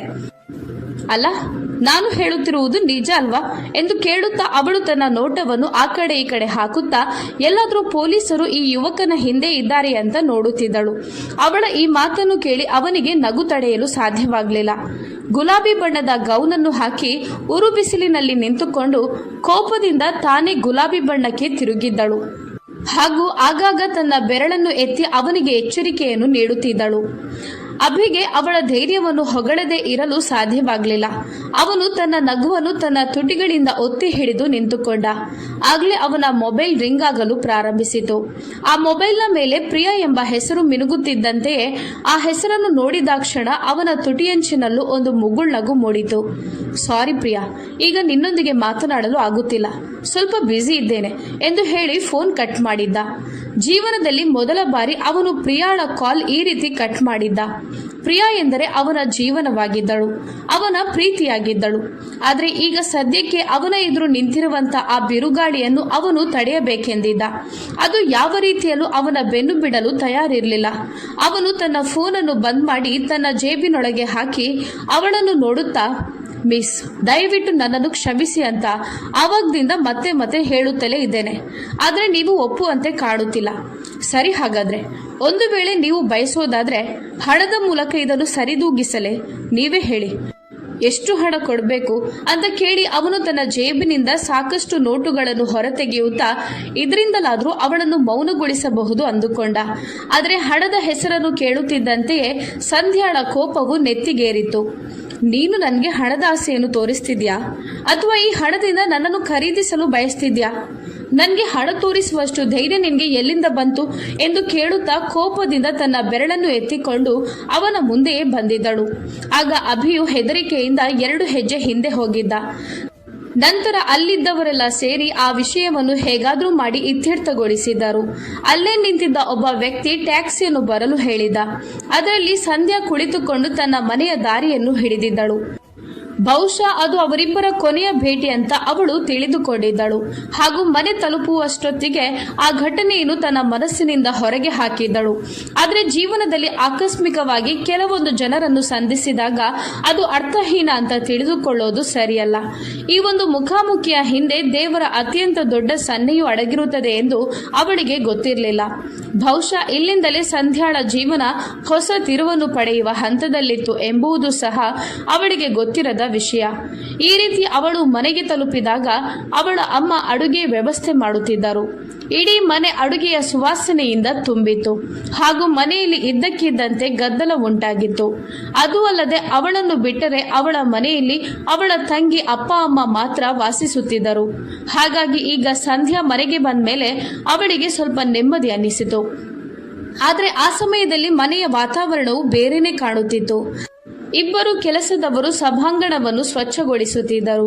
ಮನೆಯಲ್ಲಿ ಹರಡಿದ ಅಡುಗೆಯ ಸುಗಂಧವು ಸಂಧ್ಯಾಳನ್ನು ಏನು ಅನುಮಾನ ಪಡುವಂತೆ ಮಾಡಿತು. ಅವಳು ಮುಗುಳ್ನಗುತ್ತಾ ತನ್ನ ಅಮ್ಮನ ಕಡೆ ನೋಡಿ, ಏನ್ ವಿಶೇಷ ಅಮ್ಮ? ಮನೆಯನ್ನೆಲ್ಲ ದೊಡ್ಡದಾಗಿ ಸ್ವಚ್ಛಗೊಳಿಸಲಾಗ್ತಿದೆ. ಯಾರಾದರೂ ವಿಶೇಷ ಅತಿಥಿಗಳು ಬರಲಿದ್ದಾರಾ ಅಂತ ಕೇಳಿಯೇ ಬಿಟ್ಟಳು. ಆಗ ಮರುಕ್ಷಣವೇ ಸೋಫಾವನ್ನೆಲ್ಲ ಸ್ವಚ್ಛಗೊಳಿಸುತ್ತಿದ್ದ ಅವಳ ತಾಯಿ ನೀರಜಾರವರು ತುಂಬಾ ಮೃದುವಾಗಿಯೇ, ಹಾ ಮಗಳೇ, ನಿನ್ನ ತಂದೆಯ ಗೆಳೆಯ ರಾಘವಂಕಲ್ ಮನೆಗೆ ತಮ್ಮ ಮಗನ ಜೊತೆ ಬರ್ತಿದ್ದಾರೆ. ಹಾಗಾಗಿ ಅವರ ಸ್ವಾಗತಕ್ಕಾಗಿ ಈ ತಯಾರಿಗಳು ನಡೆಯುತ್ತಿದೆ ಅಂತ ಹೇಳಿದರು. ಆಗ ನೀರು ಕುಡಿಯುತ್ತಿದ್ದ ಸಂಧ್ಯಾ ಈ ಮಾತನ್ನು ಕೇಳಿಸಿಕೊಂಡು ಒಮ್ಮೆಲೆ ತಬ್ಬಿಬ್ಬಾಗಿದ್ದಳು. ಅವಳು ತಕ್ಷಣವೇ ಗಂಟಲಲ್ಲಿ ಸಿಕ್ಕ ನೀರನ್ನು ನುಂಗುತ್ತಾ, ಏನ್ ಹೇಳ್ತಿದ್ಯಾ? ಅವರು ಬೇರೆ ದೇಶಕ್ಕೆ ಹೋಗಿ ಅಲ್ಲೇ ನೆಲೆಸಿದಾರಲ್ವಾ ಅಂತ ಕೇಳಿದಳು. ಆಗ ಅವರು ನಗುತ್ತಾ, ಹೌದು ಮಗಳೇ, ಅವರು ಆ ದೇಶದಲ್ಲಿ ನೆಲೆಸಿದ್ದಾರೆ. ಆದರೆ ಅವರು ಎಷ್ಟು ಧಾರ್ಮಿಕತೆಯುಳ್ಳ ಜನರು ಅಂತ ನಮಗೆ ಗೊತ್ತಿದೆ ತಾನೆ. ಹಾಗಾಗಿ ಅವರು ತಮ್ಮ ಮಗ ಅಭಿಗೆ ಇಲ್ಲಿಯ ಹುಡುಗಿಯನ್ನು ಹುಡುಕಿ ಬೆಂಗಳೂರಲ್ಲೇ ಮದುವೆ ಮಾಡಿಸಬೇಕೆಂದಿದ್ದಾರೆ. ಅವರು ವಿದೇಶದಲ್ಲಿ ನೆಲೆಸಿದ್ರೂ ಕೂಡ ಅಲ್ಲಿಯ ಸಂಸ್ಕೃತಿಯಲ್ಲಿ ಮಗ್ನರಾಗಿದ್ರೂ ಸಹ ಸೊಸೆ ಮಾತ್ರ ಅವರಿಗೆ ಹಿಂದೂಸ್ತಾನದ್ದೇ ಆಗ್ಬೇಕಂತೆ. ಹಾಗೆ ಮದುವೆಯೂ ಸಹ ಹಳೆಯ ಶೈಲಿಯಲ್ಲಿ ನಡೆಯಬೇಕಂತೆ. ಅದರಿಂದಾಗಿ ನಮ್ಮ ಪರಂಪರೆ ಸಂಪ್ರದಾಯವನ್ನು ಜೀವಂತವಾಗಿ ಇಡಬೇಕು ಅಂತ ಬಯಸ್ತಿದ್ದಾರೆ. ಅದಕ್ಕೋಸ್ಕರನೇ ಅವರು ಇಲ್ಲಿಗೆ ಬರ್ತಿದ್ದಾರೆ ಹಾಗೂ ತಮ್ಮ ಮಗನಿಗೆ ಮದುವೆ ಮಾಡಿ ಹಿಂದಿರುಗುತ್ತಾರೆ. ಹಾಗಾಗಿ ಅವರ ಮಗನಿಗೆ ಮದುವೆ ಆಗುವವರೆಗೂ ಅವರು ಇಲ್ಲೇ ಇರಬೇಕು ಅಂತ ನಿಮ್ಮ ಅಪ್ಪನು ಅವರಿಗೆ ಮೊದಲೇ ಹೇಳಿಬಿಟ್ಟಿದ್ದಾರೆ ಎಂದರು. ಆಗ ಅವಳು ತನ್ನ ಹಣೆಯಲ್ಲಿ ಬಲವನ್ನು ತಂದುಕೊಳ್ಳುತ್ತಾ ತಕ್ಷಣ ತನ್ನ ಭುಜಗಳನ್ನು ಎತ್ತಿ, ಅಲ್ಲಮ್ಮ, ನಮ್ಮ ಮೇಲೆ ಅಪ್ಪ ಯಾವಾಗ ನೋಡಿದ್ರು ತುಂಬಾ ನಿಯಂತ್ರಣಗಳನ್ನು ಹಾಕುತ್ತಿರುತ್ತಾ ತುಂಬಾ ದೊಡ್ಡ ಧಾರ್ಮಿಕರಂತೆ ನಡೆದುಕೊಳ್ಳುತ್ತಾರೆ. ಅವರಿಗೆ ಈಗ ಏನಾಗಿದೆ? ಒಬ್ಬ ಯೌವನಾವಸ್ಥೆಗೆ ಬಂದ ಹುಡುಗನನ್ನು, ಅದು ಕೂಡ ವಿದೇಶದಲ್ಲಿ ಬೆಳೆದು ದೊಡ್ಡವನಾದವನನ್ನು ಹೇಗೆ ನಮ್ಮಂಥ ಯೌವನಾವಸ್ಥೆಗೆ ಬಂದ ಹುಡುಗಿಯರ ಮಧ್ಯೆ ಈ ಮನೆಯಲ್ಲಿ ಇಟ್ಟುಕೊಳ್ಳುತ್ತಾರೆ ಅಂತ ಕೇಳಿದಳು. ತನ್ನ ಮನೆಯಲ್ಲಿ ಈ ರೀತಿ ಅಪರಿಚಿತ ಜನರು ಅಂತ ಕೇಳಿದಾಕ್ಷಣವೇ ಅವಳಿಗೆ ಅದು ಏನೂ ಸರಿ ಕಾಣಿಸಲಿಲ್ಲ. ಅದು ಅಲ್ಲದೆ ಅವರು ತುಂಬಾ ಸಮಯ ಇಲ್ಲೇ ಇರಬೇಕಾಗುತ್ತದೆ ಎಂಬ ವಿಷಯವನ್ನು ಅವಳಿಂದ ಅರಗಿಸಿಕೊಳ್ಳಲು ಸಹ ಸಾಧ್ಯವಾಗುತ್ತಿರಲಿಲ್ಲ. ಪುನಃ ಅವಳು ತನ್ನ ಮುಖವನ್ನು ಸಿಂಡರಿಸಿಕೊಳ್ಳುತ್ತಾ, ಅಮ್ಮ, ಅಪ್ಪನಿಗೆ ಗೊತ್ತಿದೆ ತಾನೆ ವಿದೇಶದಲ್ಲಿರುವಂತಹ ಹುಡುಗರು ಹೇಗೆಲ್ಲ ಇರ್ತಾರೆ ಅಂತ. ಅದಲ್ಲದೆ ಈ ಅಭಿ ಬಾಲ್ಯದಿಂದಲೂ ತುಂಬಾ ವಿಚಿತ್ರ ಹಾಗೂ ಅಧಿಕ ಪ್ರಸಂಗಿತನದ ಹುಡುಗ ಎಂಬುದನ್ನು ನಾನು ಕೂಡ ನೋಡುತ್ತಲೇ ಬಂದಿದ್ದೇನೆ. ಆವಾಗಲೇ ಅವನು ಅಷ್ಟೊಂದು ಹಾಳಾಗಿದ್ದ. ಅವನ ಅಪ್ಪ ಅಮ್ಮ ಅವನ ಬಗ್ಗೆ ಆಗಲೇ ಹೆಚ್ಚಿನ ಗಮನವನ್ನು ಕೊಡ್ತಿರ್ಲಿಲ್ಲ. ಆದರೆ ಈಗ ಅಮ್ಮನಿಲ್ಲದೆ ಹೇಗೆ ಬೆಳೆದಿದ್ದಾನೋ ಏನೋ. ಈಗ ಅವನ ಹವ್ಯಾಸಗಳೆಲ್ಲ ಯಾವ ರೀತಿ ಇರ್ಬೋದು ಅಂತ ನಮಗೇನಾದರೂ ಗೊತ್ತಿದ್ಯಾ? ಅಮ್ಮ ಪ್ಲೀಸ್, ನೀವು ಒಮ್ಮೆ ಅಪ್ಪನೊಂದಿಗೆ ಈ ವಿಷಯದ ಬಗ್ಗೆ ಮಾತನಾಡಿ. ಅವರು ಯಾವುದಾದ್ರೂ ಹೋಟೆಲ್ನಲ್ಲಿ ಇರುವ ಹಾಗೆ ಮಾಡಿ ಎಂದಳು. ಆಗ ಅವಳ ಅಮ್ಮ, ನಾನು ಸಹ ನಿನ್ನ ಅಪ್ಪನಲ್ಲಿ ಇದರ ಬಗ್ಗೆ ಮಾತನಾಡಿದ್ದೆ. ಆದರೆ ನಿನ್ನ ಅಪ್ಪ ಹಾಗೂ ರಾಘವ್ ಅಂಕಲ್ ಎಷ್ಟೊಂದು ಒಳ್ಳೆಯ ಸ್ನೇಹಿತರು ಅಂತ ನಿನಗೆ ಗೊತ್ತಿದೆ ತಾನೆ. ಇವರದ್ದೇ ಆದ ಮನೆ ಬೆಂಗಳೂರಲ್ಲಿ ಇರುವಾಗ ಅವರ ಸ್ನೇಹಿತ ಹೋಟೆಲ್ನಲ್ಲಿ ತಂಗಿಕೊಳ್ಳೋದು ಇವರಿಗೆ ಎಷ್ಟೊಂದು ಚೆನ್ನಾಗಿ ಕಾಣಿಸ್ತಿಲ್ಲ. ಹಾಗಾಗಿ ಅವರು ಈ ನಿರ್ಧಾರ ತೆಗೆದುಕೊಂಡಿದ್ದಾರೆ ಎಂದರು. ಆನಂತರ ಸಂಧ್ಯಾ ಏನೂ ಹೇಳದೆ ಮುಖವನ್ನು ಊದಿಸಿಕೊಂಡು ತನ್ನ ಕೋಣೆಗೆ ಹೋಗಿ ಪುನಃ ಒಮ್ಮೆ ಇದರ ಬಗ್ಗೆ ಆಳವಾಗಿ ಯೋಚಿಸಿದ್ದಳು. ಅದಲ್ಲದೆ ಬಾಲ್ಯದಿಂದಲೂ ಸಂಧ್ಯಾ ಚಿಕ್ಕ ಚಿಕ್ಕ ವಿಷಯಗಳಿಗೂ ಗಂಟೆಗಟ್ಟಲೆ ಕುಳಿತುಕೊಂಡು ಯೋಚಿಸುತ್ತಿದ್ದಳು ಹಾಗೂ ತನಗೆ ತಾನೇ ಚಿಂತೆ ಮಾಡಿಕೊಳ್ಳುತ್ತಿದ್ದಳು. ಆದರೆ ಈಗ ಮನೆಗೆ ಅತಿಥಿಗಳು ಬರುತ್ತಾರೆ ಎಂಬ ವಿಷಯವನ್ನು ಕೇಳಿದ ಮೇಲಂತೂ ಅವಳು ಪೂರ್ತಿಯಾಗಿ ಡಿಸ್ಟರ್ಬ್ ಆಗಿದ್ದಳು. ಸಂಜೆಯಾಗುತ್ತಿದ್ದಂತೆ ಅವಳು ತನ್ನ ಕೋಣೆಯಲ್ಲಿ ಕುಳಿತುಕೊಂಡು ಯೂನಿವರ್ಸಿಟಿ ಎಂಟ್ರೆನ್ಸ್ನ ಎಕ್ಸಾಮ್ ಬರೆಯಲು ತಯಾರಿಗಳನ್ನು ಮಾಡಿಕೊಳ್ಳುತ್ತಿದ್ದಳು. ಆಗ ಹೊರಗಿನಿಂದ ಕೆಲವು ಜನರ ಸ್ವರಗಳು ಕೇಳಿ ಬಂದವು. ಸಂಧ್ಯಾ ಹಾಗೆ ಹೊರಗೆ ಬಂದು ನೋಡಿದಾಗ ಎದುರಿಗೆ ಕಂಡಂತಹ ದೃಶ್ಯವು ಅವಳು ಊಹಿಸಿದಂತೆಯೇ ಇತ್ತು. ಅವಳೆದುರು ರಾಘವ್ ಅಂಕಲ್ ಹಾಗೂ ಅಭಿ ನಿಂತಿದ್ದರು. ರಾಘವ್ ಅಂಕಲ್ನಂತೂ ಅವಳು ನೋಡಿದಳು, ಆದರೆ ಅಭಿಯ ಬೆನ್ನು ಅವಳ ಕಡೆ ಇತ್ತು. ಹಾಗಾಗಿ ಅವಳು ಮುಂದೆ ಹೋಗಿ ಅವರಿಬ್ಬರಿಗೂ ನಮಸ್ತೆಯನ್ನು ಮಾಡಿದಳು. ಅಭಿ ಒಬ್ಬ ಸುಂದರವಾದ ಹುಡುಗನಾಗಿದ್ದ. ಅವನ ಆ ಸೌಂದರ್ಯವೆಂಬ ಮಾಯೆಯ ವ್ಯಕ್ತಿತ್ವವನ್ನು ನೋಡಿದರೆ ಯಾರೂ ಕೂಡ ಅವನಿಗೆ ಸೋತು ಹೋಗಬಹುದು. ಹೀಗೆ ಅವನು ಅವಳ ಸ್ವರ ಕೇಳಿ ಒಮ್ಮೆಲೆ ಹಿಂತಿರುಗಿದಾಗ ಅವರಿಬ್ಬರ ನೋಟಗಳು ಒಂದಾಗಿದ್ದವು. ಹಾಗೂ ಮರುಕ್ಷಣವೇ ಸಂಧ್ಯಾಳ ಮುಖವು ಕೆಂಪಾಗಿತ್ತು. ಅಭಿಗೂ ಅವಳ ಪರಿಚಯ ಸಿಕ್ಕಾಗ ಅವನ ಮುಖದಲ್ಲಿ ಒಂದು ಹೊಳಪು ಮೂಡಿತ್ತು. ಆದರೆ ಈ ರೀತಿ ಅವಳನ್ನು ಪುನಃ ನೋಡಿದಾಗ ಅವನಿಗೆ ಆಶ್ಚರ್ಯದ ಜೊತೆಗೆ ಚಿಂತೆಯೂ ಆಗಿತ್ತು. ಸಂಧ್ಯಾಳ ಮುಖವು ಈಗಲೂ ಕೋಪದಿಂದ ಇರುವುದನ್ನು ಅವನು ಗಮನಿಸಿದ. ಆದರೆ ಸಂಧ್ಯಾಳ ಮುಖದಲ್ಲಿ ಈಗ ಕೋಪದ ಬದಲಿಗೆ ಚಿಂತೆ ಹಾಗೂ ಹೆದರಿಕೆಯೂ ಇತ್ತು. ಯಾಕಂದ್ರೆ ಸ್ವಲ್ಪ ಹೊತ್ತಿಗಿಂತ ಮೊದಲೇ ರಸ್ತೆಯಲ್ಲಿ ಸಂಧ್ಯಾ ಯಾರನ್ನು ನೋಡಿ ಅವಮಾನಗೊಳಿಸಿದ್ದಳೋ ಅವನೇ ಇವನಾಗಿದ್ದ. ಅವಳಿಗೆ ಇವನೇ ರಾಘವ್ ಅಂಕಲ್ನ ಮಗ ಅಭಿ ಅಂತ ಎಲ್ಲಿ ಗೊತ್ತಿತ್ತು? ಅದೂ ಅಲ್ಲದೆ ಅವನು ಇನ್ನು ಮುಂದೆ ಅದೇ ಮನೆಯಲ್ಲಿ ಇರಲು ಬಂದಿದ್ದ. ಒಂದು ವೇಳೆ ಅವನು ತನ್ನ ಅಪ್ಪನಲ್ಲಿ ನನ್ನ ಬಗ್ಗೆ ದೂರು ಹೇಳಿದರೆ, ಸಣ್ಣ ವಿಷಯಕ್ಕಾಗಿ ನನ್ನನ್ನು ರಸ್ತೆ ಮಧ್ಯೆ ನಿಲ್ಲಿಸಿ ಅವಮಾನಗೊಳಿಸಿದ್ಲು ಅಂತ ಹೇಳಿದ್ರೆ ನನ್ನ ಕಥೆ ಅಷ್ಟೇ. ಅದರ ಮೇಲಂತೂ ನನ್ನ ಅಪ್ಪ ನನಗೆ ಚೆನ್ನಾಗೇ ಬೈದು ಬಿಡುತ್ತಾರೆ, ಅದು ಕೂಡ ಇವನ ಮುಂದೆ ಎಂದು ಯೋಚಿಸುತ್ತಿದ್ದಂತೆ ಹಣೆಯಲ್ಲಿ ಬೆವರಿನ ಹನಿಗಳು ಹೊಳೆಯಲು ಪ್ರಾರಂಭಿಸಿದವು. ಅಭಿ ಅವಳನ್ನೇ ಆಳವಾದ ನೋಟದಿಂದ ನೋಡುತ್ತಿದ್ದ ಹಾಗೂ ಅಭಿಯ ಆ ಆಳವಾದ ನೋಟವು ಸಂಧ್ಯಾಳ ಅಂತರಾತ್ಮದವರೆಗೂ ಇಳಿದಿತ್ತು. ಒಂದು ವೇಳೆ ಅವನು ತನ್ನ ಅಪ್ಪನ ಮುಂದೆ ತನ್ನನ್ನು ಅವಮಾನಗೊಳಿಸಲು ಪ್ರಾರಂಭಿಸಿದರೆ ಎಂಬ ಚಿಂತೆಯು ಅವಳನ್ನು ಕಾಡತೊಡಗಿತು. ಅದರ ನಂತರ ಅವಳು ಅಲ್ಲಿಂದ ಅಡುಗೆ ಮನೆ ಕಡೆಗೆ ನುಗ್ಗಿದಳು. ಅಲ್ಲಿಂದ ಹೊರಗೆ ಬರುವ ಉದ್ದೇಶ ಅವಳಿಗೆ ಇರಲಿಲ್ಲ. ಎಲ್ಲ ಅಡುಗೆಯನ್ನು ಪುನಃ ಬಿಸಿ ಮಾಡಿ ಡೈನಿಂಗ್ ಟೇಬಲ್ ಮೇಲೆ ಇರಿಸಿದಳು. ಆಮೇಲೆ ಎಲ್ಲರೂ ಕೂಡ ಜೊತೆಯಾಗಿ ಡೈನಿಂಗ್ ಟೇಬಲ್ ಮೇಲೆ ಕುಳಿತು ಊಟವನ್ನು ಮಾಡಿದರು. ಆದರೆ ಸಂಧ್ಯಾ ತನ್ನ ಊಟವನ್ನು ತನ್ನ ಕೋಣೆಗೆ ತೆಗೆದುಕೊಂಡು ಹೋದಳು. ಹೊರಗಿನ ಒಂದು ವಾತಾವರಣದಲ್ಲಿ ಬೆಳೆದಂತ ಹುಡುಗ ಖಂಡಿತವಾಗ್ಲೂ ತುಂಬಾ ಹಾಳಾಗಿರಬಹುದು ಅಂತ ಅವಳು ಯೋಚಿಸಿದಳು. ಆದರೆ ಅವನು ಸತತವಾಗಿ 2 ದಿನ ಅವರ ಮನೆಯಲ್ಲೇ ಇದ್ದಾಗ ಅವಳ ಯೋಚನೆಗಳು ಕೂಡ ನಿಧಾನವಾಗಿ ಬದಲಾಯಿತು. ಯಾಕಂದ್ರೆ ಅಭಿ ಯಾವಾಗ್ಲೂ ತನ್ನ ನೋಟವನ್ನು ತಗ್ಗಿಸಿಯೇ ಇರುತ್ತಿದ್ದ. ಅನವಶ್ಯಕವಾಗಿ ಯಾರಲ್ಲೂ ಮಾತನಾಡುತ್ತಿರಲಿಲ್ಲ. ತನ್ನ ಕೆಲಸವೆಷ್ಟಿದೆಯೋ ಅಷ್ಟನ್ನೇ ಮಾಡುತ್ತಿದ್ದ. 2 ದಿನದ ನಂತರ ರಾಘವ್ ಅಂಕಲ್ ಹೇಳಿದರು, ನಾವು ಬೆಂಗಳೂರಿನಲ್ಲೇ ನಮ್ಮ ಹೊಸ ಬಿಸ್ನೆಸ್ ಬ್ರಾಂಚ್ ಅನ್ನು ಪ್ರಾರಂಭಿಸುವ ಅಂತ ಇದ್ದೇವೆ. ಹಾಗಾಗಿ ಇದೇ ತಿಂಗಳು ನನ್ನ ಮಗನಿಗೆ ಮದುವೆ ಮಾಡಿಸಿ ಪುನಃ ವಿದೇಶಕ್ಕೆ ಹೋಗುವಂತ ತೀರ್ಮಾನಿಸಿದ್ದೇನೆ ಅಂತ ತಮ್ಮ ಅಭಿಪ್ರಾಯವನ್ನು ವ್ಯಕ್ತಪಡಿಸುತ್ತಿದ್ದರು. ಹೀಗೆ ಈ ಎಲ್ಲಾ ಮಾತುಕತೆಗಳು ಆ ಸಮಯ ಮನೆಯೊಳಗೆ ಆಗುತ್ತಿದ್ದವು. ಆದರೆ ಸಂಧ್ಯಾ ಮಾತ್ರ ತನ್ನ ಒಣಗಿದ ಬಟ್ಟೆಗಳನ್ನು ತೆಗೆಯಲು ಮಹಡಿಯ ಮೇಲೆ ಹೋಗುತ್ತಿದ್ದಳು.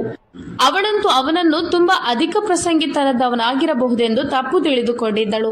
ಆದರೆ ಅವನು ತುಂಬಾ ಬುದ್ಧಿವಂತ ಹಾಗೂ ಒಳ್ಳೆಯ ವ್ಯಕ್ತಿತ್ವದ ಹುಡುಗನಂತೆ ಕಾಣುತ್ತಿದ್ದರಿಂದ ಅವನೊಂದಿಗೆ ಹೇಗಾದರೂ ಕ್ಷಮೆ ಕೇಳಬೇಕೆಂಬ ಅವಕಾಶಕ್ಕಾಗಿ ಕಾಯುತ್ತಿದ್ದಳು. ಹೀಗೆ ಅವಳು ಮಹಡಿಯ ಮೇಲಿನ ಮೆಟ್ಟಿಲಿಗೆ ಕಾಲಿಡುತ್ತಿದ್ದಂತೆಯೇ ಅವಳ ಹೆಜ್ಜೆಗಳು ಅಭಿಯ ಆಳವಾದ ನಗುವನ್ನು ಕೇಳಿಸಿಕೊಂಡು ಅಲ್ಲೇ ನಿಂತವು. ಅವನು ಯಾರೋ ಹುಡುಗಿಯೊಂದಿಗೆ ಇಂಗ್ಲಿಷ್ನಲ್ಲಿ ಪಟಪಟ ಅಂತ ಮಾತನಾಡ್ತಿದ್ದ. ನೀನಿಲ್ಲದೆ ನಾನು ರಾತ್ರಿ ಹಗಲುಗಳನ್ನು ತುಂಬ ಕಷ್ಟಪಟ್ಟು ಕಳೆದೆ. ನಾನು ನಿನ್ನನ್ನು ತುಂಬ ಮಿಸ್ ಮಾಡಿಕೊಳ್ಳುತ್ತಿದ್ದೇನೆ. ಆದಷ್ಟು ಬೇಗ ನಿನ್ನನ್ನು ಭೇಟಿಯಾಗಲು ಪ್ರಯತ್ನಿಸುತ್ತೇನೆ. ನಿನ್ನ ಜೊತೆ ಕಳೆದ ಸಮಯಗಳು ನನ್ನನ್ನು ತುಂಬ ಡಿಸ್ಟರ್ಬ್ ಮಾಡಿವೆ ಅಂತ ಹೇಳುತ್ತಿದ್ದ. ಆ ಕಡೆಯಿಂದ ಯಾರು ಏನು ಹೇಳಿದ್ರು ಅಂತ ಗೊತ್ತಿಲ್ಲ. ಆದರೆ ಅವರ ಮಾತಿಗೆ ಅಭಿ ಮಾತ್ರ ಜೋರಾಗಿ ನಗುತ್ತಿದ್ದ.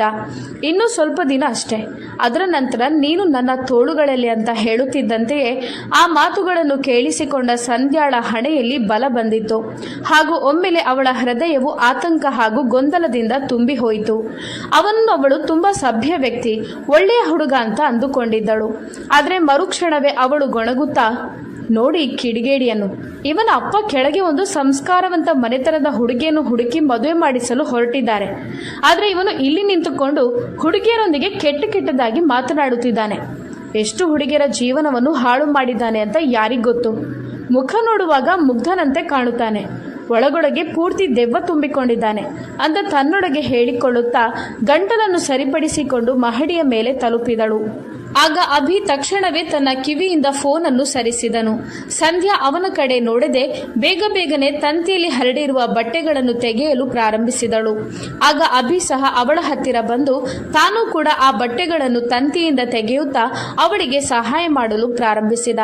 ಸಂಧ್ಯಾ ಏನೂ ಹೇಳದೆ ಆ ಬಟ್ಟೆಗಳನ್ನು ಅವನ ಕೈಯಿಂದ ತೆಗೆದುಕೊಳ್ಳುವಾಗ ಅವಳ ಗಮನವು ಅಭಿ ಕೊಟ್ಟ ಆ ಬಟ್ಟೆಗಳ ಮೇಲೆ ಹೋಯಿತು. ಆಗ ಅವಳ ಮುಖವು ನಾಚಿಕೆಯಿಂದ ಕೆಂಪೇರಿತು.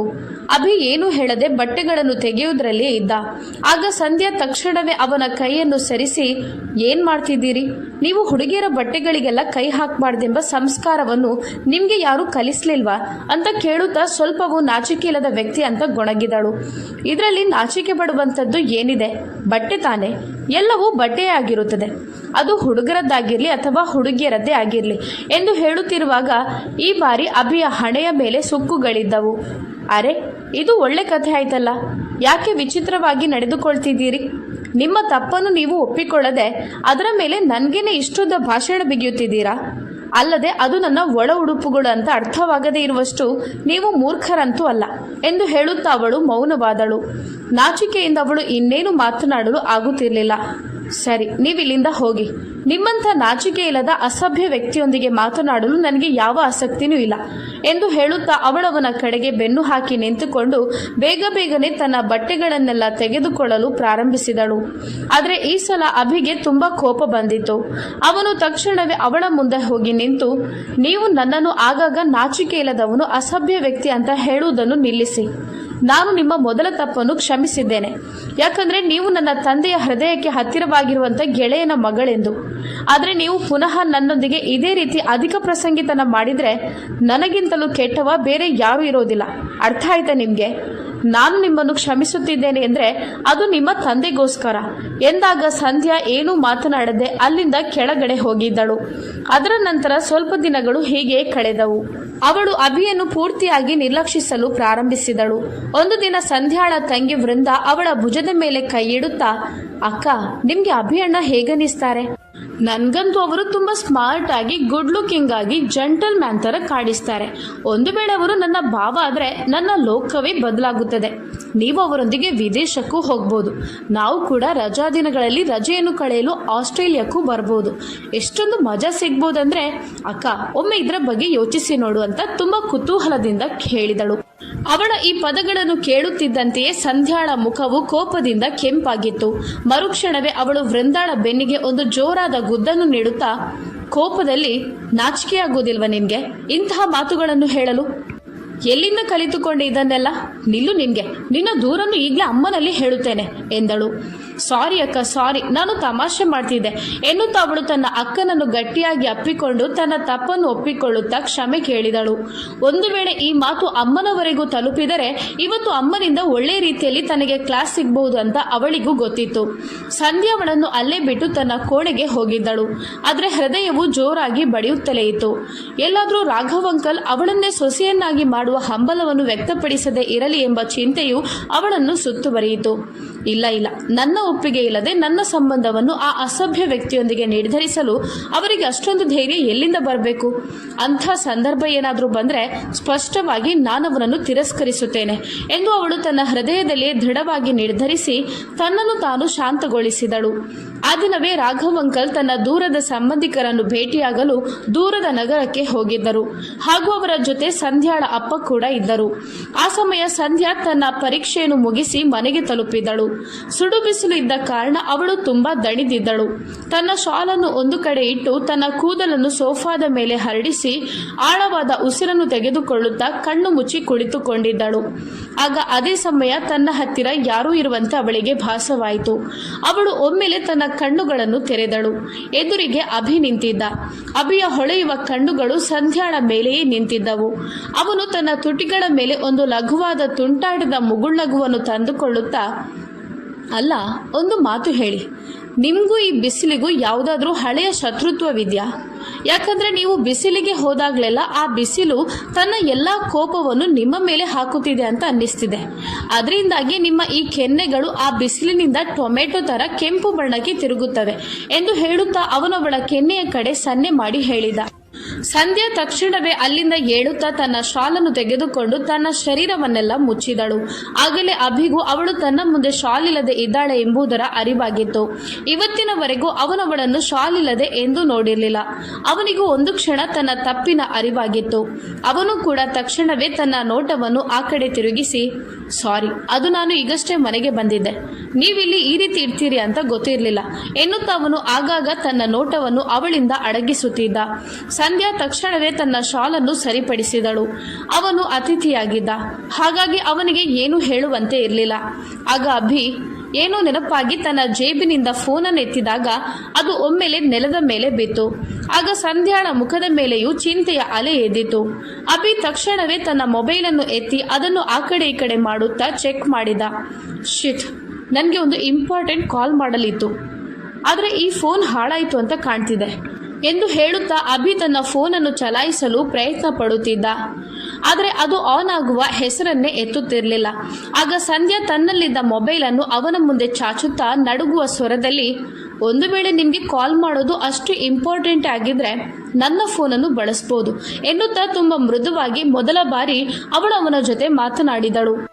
ಆಗ ಅಭಿ ಮೊದಲು ಅದನ್ನು ತಿರಸ್ಕರಿಸಿದ. ಪರವಾಗಿಲ್ಲ, ಅಪ್ಪ ಮನೆಗೆ ಬಂದ ಮೇಲೆ ನಾನು ಅವರ ಮೊಬೈಲ್ನಿಂದಲೇ ಮಾತನಾಡುತ್ತೇನೆ ಎಂದ. ಆದರೆ ಸಂಧ್ಯಾ ಅವನಲ್ಲಿ ಪರವಾಗಿಲ್ಲ, ಇದರಿಂದಲೇ ಕಾಲ್ ಮಾಡಿ ಅಂತ ವಿನಂತಿಸಿದಾಗ ಅವನು ಅವಳ ಫೋನನ್ನು ತೆಗೆದುಕೊಂಡ. ಯಾಕಂದ್ರೆ ನಿಜವಾಗ್ಲೂ ಅವನಿಗೆ ಒಂದು ಮುಖ್ಯವಾದ ಕಾಲ್ ಅಟೆಂಡ್ ಮಾಡಲು ಇತ್ತು. ಅವನು ಫೋನನ್ನು ತೆಗೆದುಕೊಂಡು ಲಘುವಾದ ಮುಗುಳ್ನಗುವನ್ನು ಸಂಧ್ಯಾಳ ಕಡೆ ಬೀರಿದ. ಆಗ ಸಂಧ್ಯಾಳ ಮುಖವು ಕೆಂಪೇರಿತು. ಅವಳು ತನ್ನ ಮೊಬೈಲನ್ನು ಅವನಿಗೆ ಕೊಟ್ಟು ನೇರವಾಗಿ ತನ್ನ ಕೋಣೆಗೆ ಹೋಗಿದ್ದಳು. ಆದರೆ ಸ್ವಲ್ಪ ಸಮಯದಲ್ಲೇ ಅವಳ ಜೀವನದಲ್ಲಿ ಒಂದು ದೊಡ್ಡ ಬಿರುಗಾಳಿ ಬೀರಬಹುದೆಂದು ಅವಳಿಗೆ ಗೊತ್ತಿರಲಿಲ್ಲ. ಸಂಧ್ಯಾ ಆ ಸಮಯ ಬಾತ್ರೂಮಿನಲ್ಲಿ ಸ್ನಾನ ಮಾಡುತ್ತಿದ್ದಳು.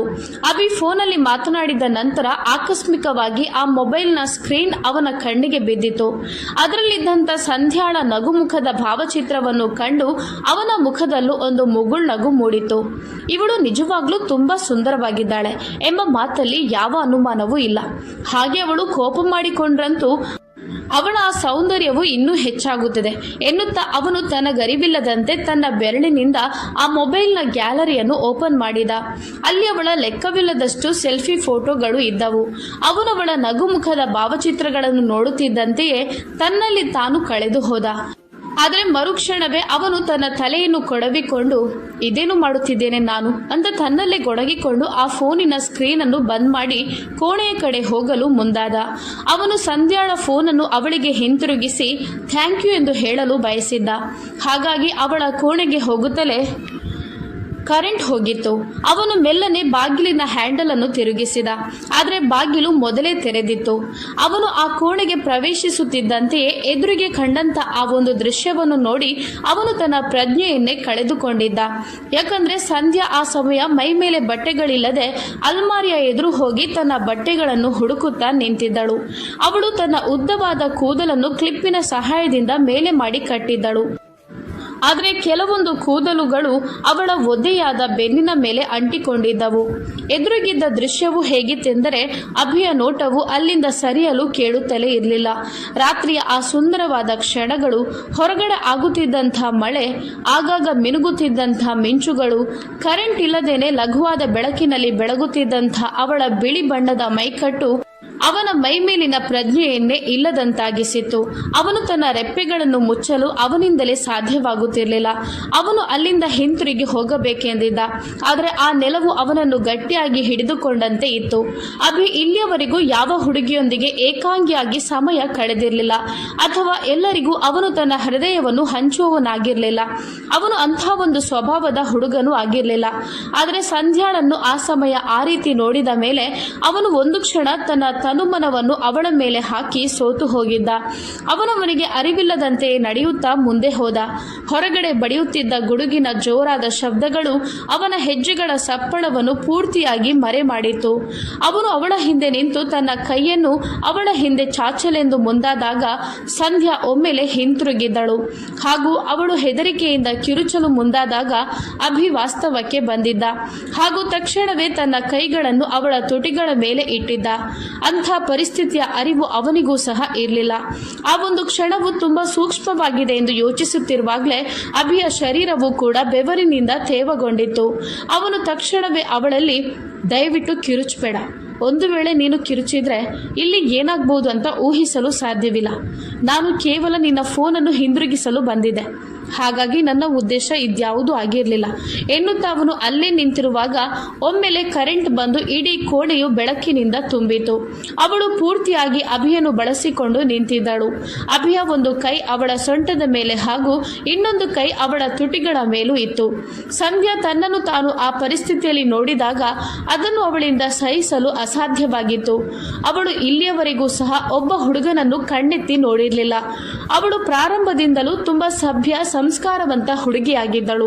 ಹಾಗೆ ತನ್ನ ಮನಸ್ಸು ಹಾಗೂ ಆಲೋಚನೆಗಳ ಮೇಲೆ ಆಳವಾದ ನಿಯಂತ್ರಣಗಳನ್ನು ಇಟ್ಟುಕೊಂಡವಳಾಗಿದ್ದಳು. ಆದರೆ ಈಗ ಈ ಒಂದು ಪರಿಸ್ಥಿತಿಯಿಂದ ಅವಳು ತುಂಬಾ ಆಘಾತಕ್ಕೆ ಒಳಗಾದಳು. ಹಾಗಾಗಿ ಅವಳ ಶರೀರವು ಪೂರ್ತಿಯಾಗಿ ತಣ್ಣಗಾಯಿತು. ಅವಳು ಅಲ್ಲೇ ಅವನ ಬಾಹುವಿನಲ್ಲಿ ಪ್ರಜ್ಞೆ ತಪ್ಪಿ ಬಿದ್ದಳು. ಇದರಿಂದಾಗಿ ಅಭಿ ತುಂಬಾನೇ ಹೆದರಿ ಹೋದ.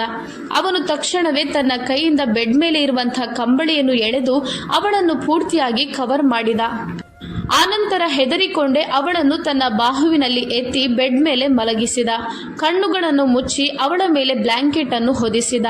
ಅವನ ಶರೀರವೆಲ್ಲ ನಡುಗುತ್ತಿತ್ತು ಹಾಗೂ ಅವನು ಅಲ್ಲಿಂದ ಹೇಗಾದ್ರೂ ಮಾಡಿ ಹೊರಗೆ ಬಂದಿದ್ದ. ಸಂಜೆಯಿಂದಲೇ ಸಂಧ್ಯಾ ಯಾರ ಕಣ್ಣಿಗೂ ಕಾಣಿಸಿರಲಿಲ್ಲ. ಎಲ್ಲರೂ ಸಂಧ್ಯಾಳನ್ನೇ ಕೇಳುತ್ತಿದ್ದರು. ಆಗ ಹೃದಯವೇ ನಿಂತು ಹೋಗುವಂತ ಕಿರುಚುವಿಕೆಯು ಸಂಧ್ಯಾಳ ಕೋಣೆಯಿಂದ ಪ್ರತಿಧ್ವನಿಸಿತು. ಹಾಗೆ ಆ ಕಿರುಚುವಿಕೆಯು ಅವಳ ತಂಗಿ ಹಾಗೂ ಅಮ್ಮನನ್ನು ಆ ಕೋಣೆಯತ್ತ ಓಡುವಂತೆ ಮಾಡಿತ್ತು. ಬ್ಲಾಂಕೆಟ್ ಅನ್ನು ಸುತ್ತಿಕೊಂಡು ಕಿರುಚುತ್ತಿದ್ದಂಥ ಸಂಧ್ಯಾಳನ್ನು ನೋಡಿ ಅವರು ತುಂಬಾ ಹೆದರಿಕೊಂಡರು. ಸಂಧ್ಯಾ ಕಿರುಚುತ್ತಾ, ದಯವಿಟ್ಟು ನನ್ನ ಹತ್ತಿರ ಬರಬೇಡಿ, ನನ್ನನ್ನು ಏನು ಮಾಡಬೇಡಿ, ನನ್ನನ್ನು ಬಿಟ್ಟು ಬಿಡಿ, ನನ್ನ ಮೇಲೆ ಕೈ ಹಾಕಬೇಡಿ ಅಂತ ಪದೇ ಪದೇ ಕಿರುಚುತ್ತಿದ್ದಳು. ತಕ್ಷಣವೇ ತಾಯಿ ಹಾಗೂ ಅವಳ ತಂಗಿ ಬಾಗಿಲನ್ನು ಲಾಕ್ ಮಾಡಿ ಅವಳ ಹತ್ತಿರ ಕುಳಿತುಕೊಂಡರು. ಅವಳು ಯಾವ ರೀತಿ ಕಿರುಚುತ್ತಿದ್ದಳೋ ಅದನ್ನು ನೋಡಿದಾಗ ಹಲವು ವರ್ಷಗಳ ಮೊದಲ ಆ ಒಂದು ದೃಶ್ಯವು ಅವರ ನೆನಪಿಗೆ ಬಂದಿತ್ತು. ಆಗ ಅವರು ತಕ್ಷಣವೇ ಅದನ್ನು ತನ್ನ ಮನಸ್ಸಿನಿಂದ ತೆಗೆದು ತನ್ನ ಮಗಳನ್ನು ಗಟ್ಟಿಯಾಗಿ ಅಪ್ಪಿಕೊಂಡಿದ್ದರು. ಬಹುಶಃ ಸಂಧ್ಯಾ ಯಾವುದಾದ್ರೂ ಕೆಟ್ಟ ಕನಸನ್ನು ಕಂಡಿರಬಹುದು ಅಂತ ಅಂದುಕೊಂಡರು. ಬಾತ್ರೂಮಿನ ಪರಿಸ್ಥಿತಿ ಹಾಗೂ ಕೋಣೆಯ ಪರಿಸ್ಥಿತಿಯನ್ನು ನೋಡಿ ಸಂಧ್ಯಾ ಸ್ನಾನ ಮಾಡಿ ಬಟ್ಟೆ ಇಲ್ಲದೆ ಹೊರಗೆ ಬಂದಿದ್ದಾಳೆ ಎಂಬುದು ಅವರಿಗೆ ಗೊತ್ತಾಗಿತ್ತು. ಆದರೆ ಈ ರೀತಿ ಕಂಬಳಿ ಸುತ್ತಿಕೊಂಡು ಯಾಕೆ ಕಿರುಚುತ್ತಿದ್ದಾಳೆ ಎಂಬುದು ಅರ್ಥವಾಗಿರಲಿಲ್ಲ. ನಂತರ ಅವರು ವೃಂದಾಳ ಸಹಾಯದಿಂದ ಅವಳಿಗೆ ಬಟ್ಟೆಯನ್ನು ತಾವೇ ತೊಡಿಸಿದರು. ಆದರೆ ಅವಳು ತೀವ್ರವಾದ ಜ್ವರದಿಂದ ಬಳಲುತ್ತಿದ್ದಳು. ಅವಳ ದೇಹವು ನಡುಗುತ್ತಿತ್ತು. ತಕ್ಷಣವೇ ಅವಳನ್ನು ಆಸ್ಪತ್ರೆಗೆ ಕರೆದುಕೊಂಡು ಹೋಗಲಾಯಿತು. ಆಗ ಡಾಕ್ಟರ್ ಇವಳ ಪರಿಸ್ಥಿತಿಯನ್ನು ನೋಡಿದ್ರೆ ಯಾರಾದರೂ ಇವಳ ಜೊತೆ ಬಲವಂತ ಮಾಡಲು ಪ್ರಯತ್ನಿಸಿದ್ದಾರೆ ಎಂಬಂತಿದೆ ಹಾಗೂ ಅಂತಹ ಲಕ್ಷಣಗಳು ಇವಳಲ್ಲಿ ಕಾಣಿಸ್ತಿದೆ. ಯಾಕಂದ್ರೆ ಇವಳು ಪ್ರಜ್ಞೆಗೆ ಬಂದಾಗಲೆಲ್ಲ ಯಾವುದನ್ನು ನೆನಪಿಸುತ್ತಾ ಕಿರುಚಲು ಪ್ರಾರಂಭಿಸುತ್ತಿದ್ದಾಳೆ ಎಂದರು. ಡಾಕ್ಟರ್ ಮಾತು ಕೇಳಿ ಎಲ್ಲರೂ ಚಿಂತೆ ಹಾಗೂ ಆಶ್ಚರ್ಯಕ್ಕೆ ಒಳಗಾದರು. ಆದರೆ ಏನಾಯಿತು ಎಂಬುದು ಯಾರಿಗೂ ಗೊತ್ತಿರಲಿಲ್ಲ. ಈ ವಿಷಯವು ಸಂಧ್ಯಾಳ ಅಪ್ಪನಿಗೆ ಹಾಗೂ ರಾಘವಂಕಲ್ಗೆ ಗೊತ್ತಾದಾಗ ಅವರು ತಕ್ಷಣವೇ ಎಲ್ಲಾ ಕೆಲಸಗಳನ್ನು ಬಿಟ್ಟು ಹಿಂತಿರುಗಿ ಬಂದಿದ್ದರು ಹಾಗೂ ಸಂಧ್ಯಾಳನ್ನ ಮನೆಗೆ ಕರೆತಂದರು. ಆದರೆ ಅವಳು ಯಾರ ಪ್ರಶ್ನೆಗೂ ಯಾವ ಉತ್ತರವನ್ನು ನೀಡದೆ ಆಳವಾದ ಮೌನಕ್ಕೆ ಜಾರಿದಳು. ಆಗ ಅವಳ ಅಮ್ಮನ ಕಣ್ಣೆದುರು ಹಲವು ವರ್ಷಗಳ ಮೊದಲು ಆದಂತಹ ಆ ಒಂದು ಘಟನೆಯು ನೆನಪಿಗೆ ಬಂದಿತ್ತು. ಸಂಧ್ಯಾ ಚಿಕ್ಕವಳಿರುವಾಗ ತನ್ನ ಸ್ನೇಹಿತೆಯ ಮನೆಗೆ ಆಟ ಆಡಲೆಂದು ಹೋಗುತ್ತಿದ್ದಳು. ಅವರವರ ನೆರೆಮನೆಯವರಾಗಿದ್ದರು. ಹಾಗಾಗಿ ಎರಡು ಪರಿವಾರದಲ್ಲೂ ನಂಬಿಕೆ ಎಂಬ ಬುನಾದಿ ಇತ್ತು. ಒಂದು ಸಂಜೆ ಸಂಧ್ಯಾ ಅಲ್ಲಿಗೆ ಆಟ ಆಡಲೆಂದು ಹೋದಾಗ ದುರಾದೃಷ್ಟವಶಾತ್ ಅವಳ ಗೆಳತಿ ಅವಳ ಅಮ್ಮನೊಂದಿಗೆ ಮಾರುಕಟ್ಟೆಗೆ ಹೋಗಿದ್ದಳು. ಆ ಗೆಳತಿಯ ತಂದೆ ಸಂಧ್ಯಾಳಲ್ಲಿ, ಮಗಳೇ, ನೀನು ಇಲ್ಲೇ ಇರು, ಸ್ವಲ್ಪ ಹೊತ್ತಲ್ಲಿ ನಿನ್ನ ಗೆಳತಿ ಬರುತ್ತಾಳೆ, ಆಗ ನೀನು ಅವಳ ಜೊತೆ ಆಟವಾಡಬಹುದು ಎಂದು ಹೇಳುತ್ತಾ ಆ ವ್ಯಕ್ತಿ ಸಂಧ್ಯಾಳ ಮುಗ್ಧತೆಯ ಲಾಭವನ್ನು ಪಡೆಯಲು ಪ್ರಾರಂಭಿಸಿದ ಹಾಗೂ ಅವಳೊಂದಿಗೆ ವಿಚಿತ್ರವಾಗಿ ನಡೆದುಕೊಳ್ಳಲು ತೊಡಗಿದ.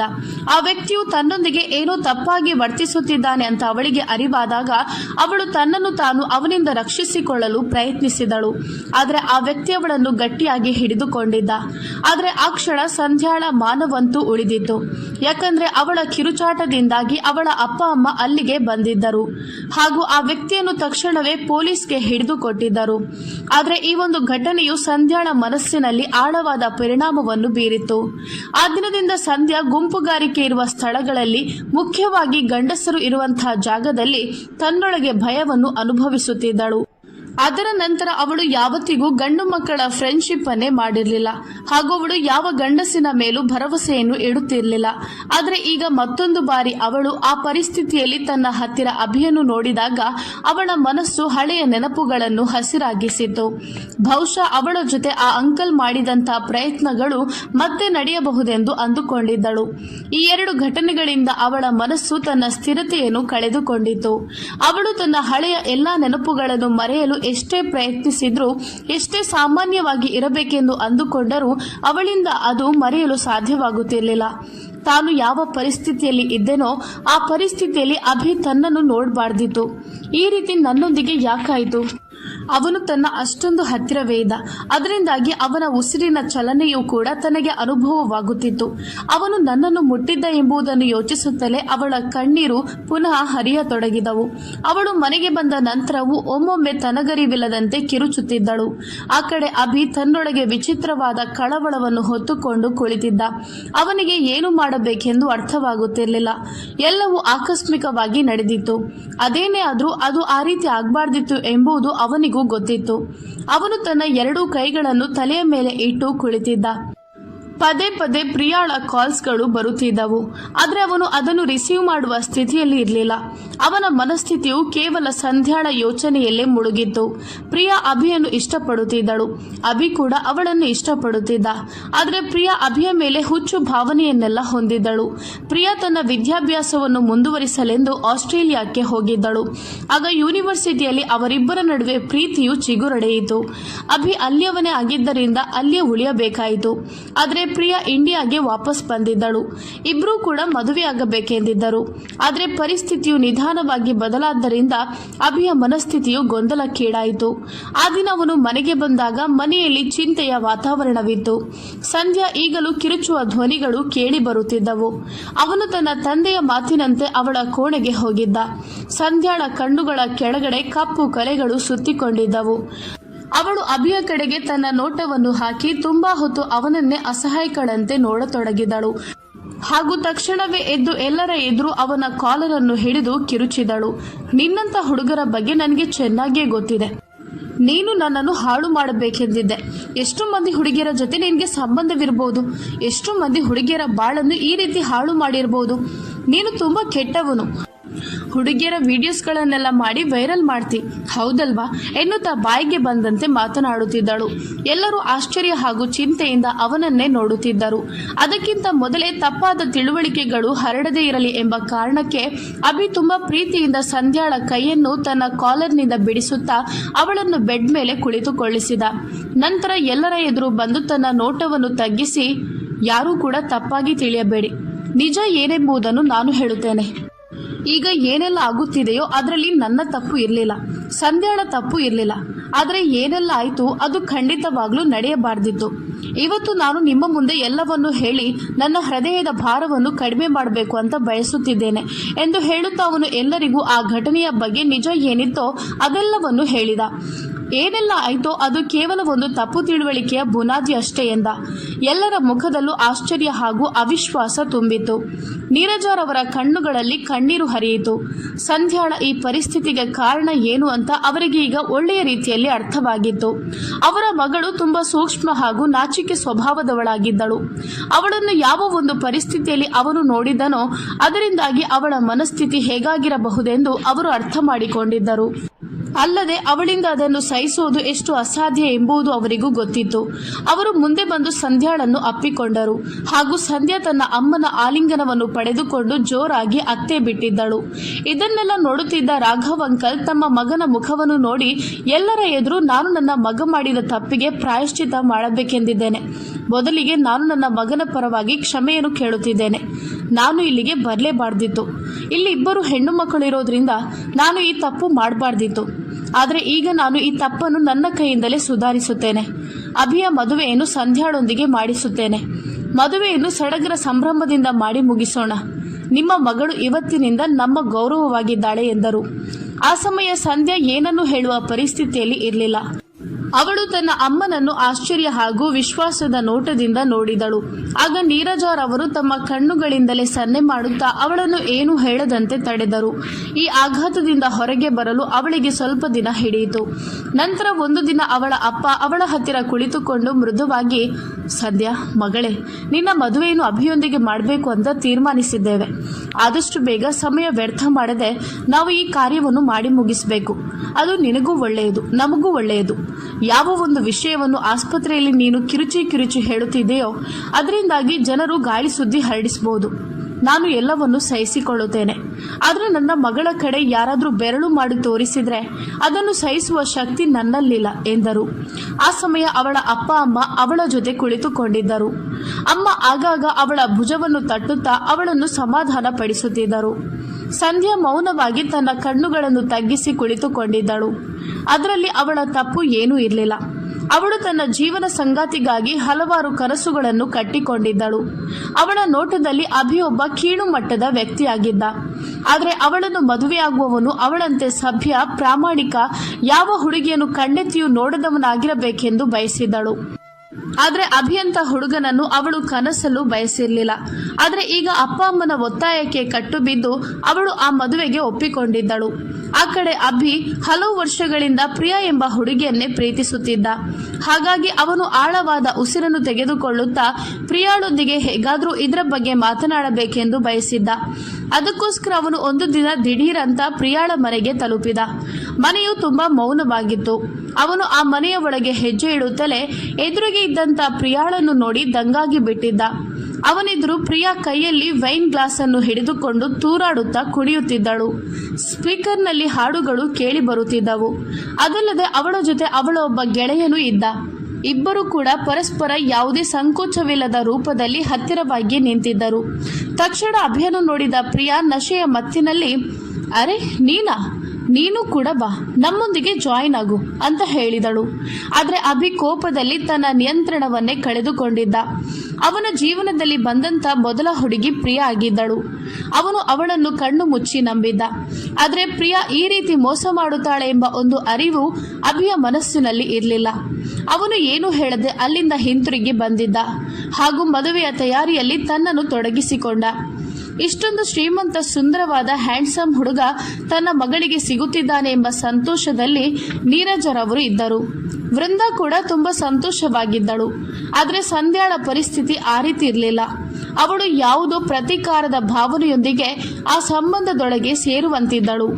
ಹೀಗೆ ಆ ದಿನವೂ ಬಂದೇ ಬಿಟ್ಟಿತು. ಅವರಿಬ್ಬರಿಗೂ ಮದುವೆಯೂ ಕೂಡ ನಡೆಯಿತು. ರಾಘವ್ ಅಂಕಲ್ ತನ್ನ ಹಳೆಯ ಮನೆಗೇನೆ ಸಂಧ್ಯಾಳನ್ನು ವಿದಾಯ ಮಾಡಿ ಕರೆದು ತಂದಿದ್ದರು. ಮರುದಿನವೇ ಅವರು ಆಸ್ಟ್ರೇಲಿಯಾಗೆ ಹೋಗಲು ಎಲ್ಲ ತಯಾರಿಗಳನ್ನು ಮಾಡಿಕೊಂಡಿದ್ದರು. ಸಂಧ್ಯಾ ಮದುಮಗಳಾಗಿ ಆ ರೂಮಿನೊಳಗೆ ಮೌನವಾಗಿ ಕುಳಿತುಕೊಂಡಿದ್ದಳು. ಸ್ವಲ್ಪ ಹೊತ್ತಿನ ನಂತರ ಅಭಿ ಆ ಕೋಣೆಗೆ ಪ್ರವೇಶಿಸುತ್ತಿದ್ದಂತೆಯೇ ಸಂಧ್ಯಾಳ ಮೇಲೆ ತನ್ನ ನೋಟವನ್ನು ಬೀರಿದ. ಆದರೆ ಅವಳ ಮುಖದಲ್ಲಿ ಯಾವ ಭಾವವೂ ಇರಲಿಲ್ಲ. ಅದರ ನಂತರ ಅವನು ಹಿಂಜರಿಯುತ್ತಲೇ ಅವಳೊಂದಿಗೆ ಏನೋ ಹೇಳಲು ಹೊರಟ. ಅದಕ್ಕಿಂತ ಮೊದಲೇ ಸಂಧ್ಯಾ ಒಮ್ಮೆಲೆ ಎದ್ದು, ಜಾಗ್ರತೆ, ನೀನು ನಿನ್ನ ಯೋಜನೆಯಂತೆ ನನ್ನನ್ನು ಪಡೆದೆ ಅಂತ ತಿಳಿದುಕೊಳ್ಬೇಡ. ನೀನು ನನ್ನ ಜೀವನವನ್ನೇ ಹಾಳು ಮಾಡಿದೆ. ಅದೆಷ್ಟು ಹುಡುಗಿಯರ ಜೀವನವನ್ನು ಈ ರೀತಿ ಧ್ವಂಸ ಮಾಡಿದ್ಯಾ ಅಂತ ಯಾರಿಗೊತ್ತು? ನನ್ನ ಮೇಲೆ ದ್ವೇಷ ತೀರಿಸುವುದಕ್ಕೋಸ್ಕರನೇ ಇದನ್ನೆಲ್ಲ ಮಾಡಿದ್ದಾನೆ. ನಡು ರಸ್ತೆಯಲ್ಲಿ ನಿನಗೆ ಅವಮಾನ ಮಾಡಿ ನಿನ್ನ ಕಾಲರ್ ಹಿಡಿದಿದ್ದೆ. ಅದಕ್ಕೋಸ್ಕರ ನೀನು ಈ ರೀತಿ ನನ್ನ ಮೇಲೆ ಸೇಡು ತೀರಿಸಿಕೊಂಡೆ ಅಲ್ವಾ ಎಂದು ಹೇಳುತ್ತಾ ಅವಳು ಒಂದರ ನಂತರ ಒಂದರ ಹಾಗೆ ಅವನ ಮೇಲೆ ಆರೋಪಗಳ ಸುರಿಮಳೆಯನ್ನೇ ಹಾಕಿದ್ದಳು.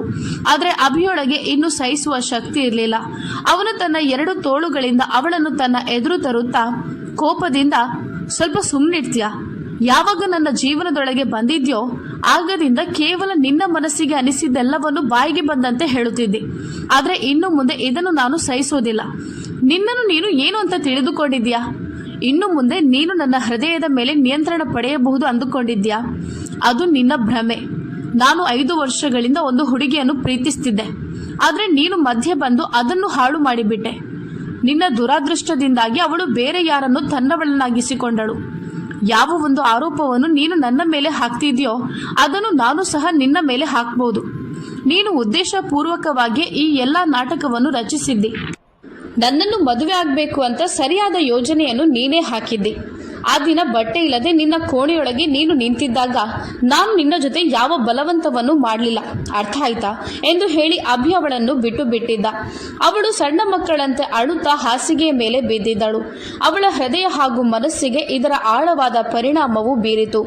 ಬಹುಶಃ ಅವನು ನಿಜ ಹೇಳುತ್ತಿದ್ದಾನೆ ಎಂದು ಅವಳಿಗೂ ಅನ್ನಿಸ್ತು. ಒಂದು ವೇಳೆ ಅಭಿ ತಪ್ಪು ಮಾಡಿದ್ದರೆ ಸಂಧ್ಯಾ ಕೂಡ ಒಂದು ರೀತಿಯಿಂದ ತಪ್ಪು ಮಾಡಿದ್ದಳು.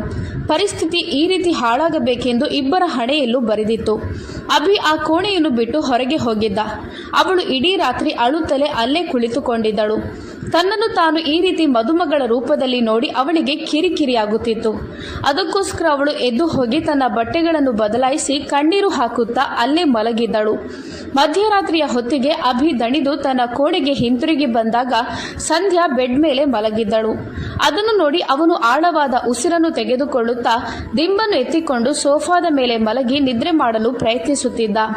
ಮರುದಿನ ಬೆಳಗ್ಗೆ ಇಬ್ಬರ ಕಣ್ಣುಗಳು ಸಹ ಬಾತು ಹೋಗಿದ್ದವು. ಇಬ್ಬರಿಗೂ ಸರಿಯಾಗಿ ನಿದ್ರೆ ಬಂದಿರಲಿಲ್ಲ. ರಾಘವ್ ಅಂಕಲ್ ಅವರಿಬ್ಬರನ್ನು ಭೇಟಿಯಾಗಿ ಆಸ್ಟ್ರೇಲಿಯಾಗೆ ಹಿಂತಿರುಗಿ ಹೋಗಿದ್ದರು. ಮದುವೆ ನಂತರ ಸಂಧ್ಯಾಳ ತವರು ಮನೆಯಲ್ಲಿ ಅವರಿಬ್ಬರಿಗೂ ಔತಣವಿತ್ತು. ಇಬ್ಬರು 2 ದಿನಗಳ ಕಾಲ ಅಲ್ಲೇ ಇದ್ದರು. ಮಗಳೇ, ಇನ್ನು ನಿನ್ನ ಮನೆ ಅದೇ ಆಗಿದೆ. ನೀನು ನಿನ್ನ ಪತಿಯ ಜೊತೆ ನಿನ್ನ ಸಂಸಾರವನ್ನು ನಡೆಸಬೇಕು. ನಿನ್ನ ಹಣೆಯಲ್ಲಿ ಏನು ಬರೆದಿತ್ತು ಅದೇ ಆಗಿದೆ. ತಾಳ್ಮೆ ಕಳೆದುಕೊಂಡು ತಪ್ಪಾದ ಹೆಜ್ಜೆಯನ್ನು ಇಡಲು ಹೋಗಬೇಡ. ನಿನ್ನ ನಂತರ ನಿನಗೆ ಒಬ್ಬಳು ತಂಗಿ ಇದ್ದಾಳೆ ಎಂಬುದನ್ನು ಮರೆಯಬೇಡ ಅಂತ ನೀರಜರವರು ಅವಳಿಗೆ ಅರ್ಥ ಮಾಡಿಸಿದರು. ಈ ಕಡೆ ಅಭಿ ತುಂಬಾ ಕಳವಳಗೊಂಡಿದ್ದ. ಯಾಕಂದ್ರೆ ಅವನು ಯಾರನ್ನು ಪ್ರಾಣಕ್ಕಿಂತ ಹೆಚ್ಚಾಗಿ ಪ್ರೀತಿಸುತ್ತಿದ್ದನೋ ಅವಳೀಗ ಇನ್ನೊಬ್ಬನ ಬಾಹುಗಳಲ್ಲಿ ಬಂದಿಯಾಗಿರುವುದನ್ನು ಅವನೇ ಕಣ್ಣಾರೆ ನೋಡಿದ್ದ. ಅವಳನ್ನು ಅವನು ಮದುವೆಯಾಗಿ ತನ್ನ ಜೀವನ ಸಂಗಾತಿಯನ್ನಾಗಿ ಮಾಡಬೇಕೆಂದಿದ್ದ.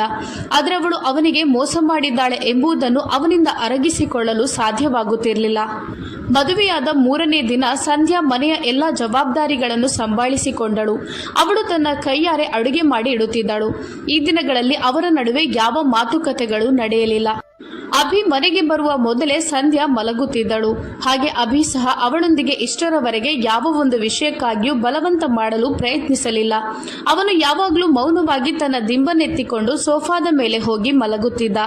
ಆದರೆ ಅವನು ಬಲವಂತವಾಗಿ ಆದರೂ ಸರಿ ತನ್ನ ಹಕ್ಕನ್ನು ಪಡೆಯಬಹುದು ಅಂತ ಸಂಧ್ಯಾ ಅಂದುಕೊಳ್ಳುತ್ತಿದ್ದಳು. ಯಾಕಂದ್ರೆ ಅವನು ಅಷ್ಟೊಂದು ಸಭ್ಯ ವ್ಯಕ್ತಿಯಂತೆ ಅವಳಿಗೆ ಕಾಣಿಸುತ್ತಿರಲಿಲ್ಲ. ಅದು ಅಲ್ಲದೆ ಕಾನೂನುಬದ್ಧವಾಗಿ ಸಂಬಂಧದಲ್ಲಿ ತೊಡಗಿರುವಂತಹ ಹುಡುಗಿಯನ್ನು ಈ ರೀತಿ ಅವನು ಬಿಡಲು ಸಾಧ್ಯವಿಲ್ಲ ಅಂದುಕೊಂಡಳು. ಆದರೆ ಅಭಿಯ ದಿನಚರಿಯನ್ನು ನೋಡಿ ಅವಳ ಹೃದಯವು ನಿಧಾನವಾಗಿ ಬದಲಾಗುತ್ತಾ ಬಂದಿತ್ತು.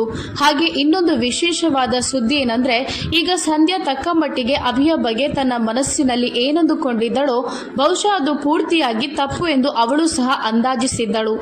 ಅವಳು ತಿಳಿದುಕೊಂಡ ಮಟ್ಟಿಗೆ ಅವನು ಅಷ್ಟೊಂದು ಕೆಟ್ಟವನಾಗಿರಲಿಲ್ಲ. ಸಂಜೆ ಸಂಧ್ಯಾ ಅಡುಗೆ ಮನೆಯಲ್ಲಿ ನಿಂತುಕೊಂಡು ಅಡುಗೆ ಮಾಡುತ್ತಿದ್ದಾಗ ಒಮ್ಮೆಲೆ ಜೋರಾಗಿ ಹಾಲ್ನ ಬಾಗಿಲನ್ನು ತೆರೆದು ಅನುಮತಿ ಇಲ್ಲದೆ ಒಬ್ಬಳು ಹುಡುಗಿ ಒಳಗೆ ನುಗ್ಗುತ್ತಾ, ಎಲ್ಲಿ ಆ ರಾಕ್ಷಸಿ? ನನ್ನ ಸಂತೋಷವನ್ನು ಕಿತ್ತುಕೊಂಡವಳು, ನನ್ನಿಂದ ನನ್ನ ಅಭಿಯನ್ನು ಕಿತ್ತುಕೊಂಡವಳು, 5 ವರ್ಷದ ನನ್ನ ಪ್ರೀತಿಯನ್ನು ಅದು ಹೇಗೆ ನೀನು ಪಡೆದುಕೊಳ್ಳುತ್ತೀಯ ಅಂತ ಎದುರಿಗೆ ಇದ್ದಂತ ಸಂಧ್ಯಾಳನ್ನು ನೋಡಿ ಕೇಳುತ್ತಿದ್ದಳು.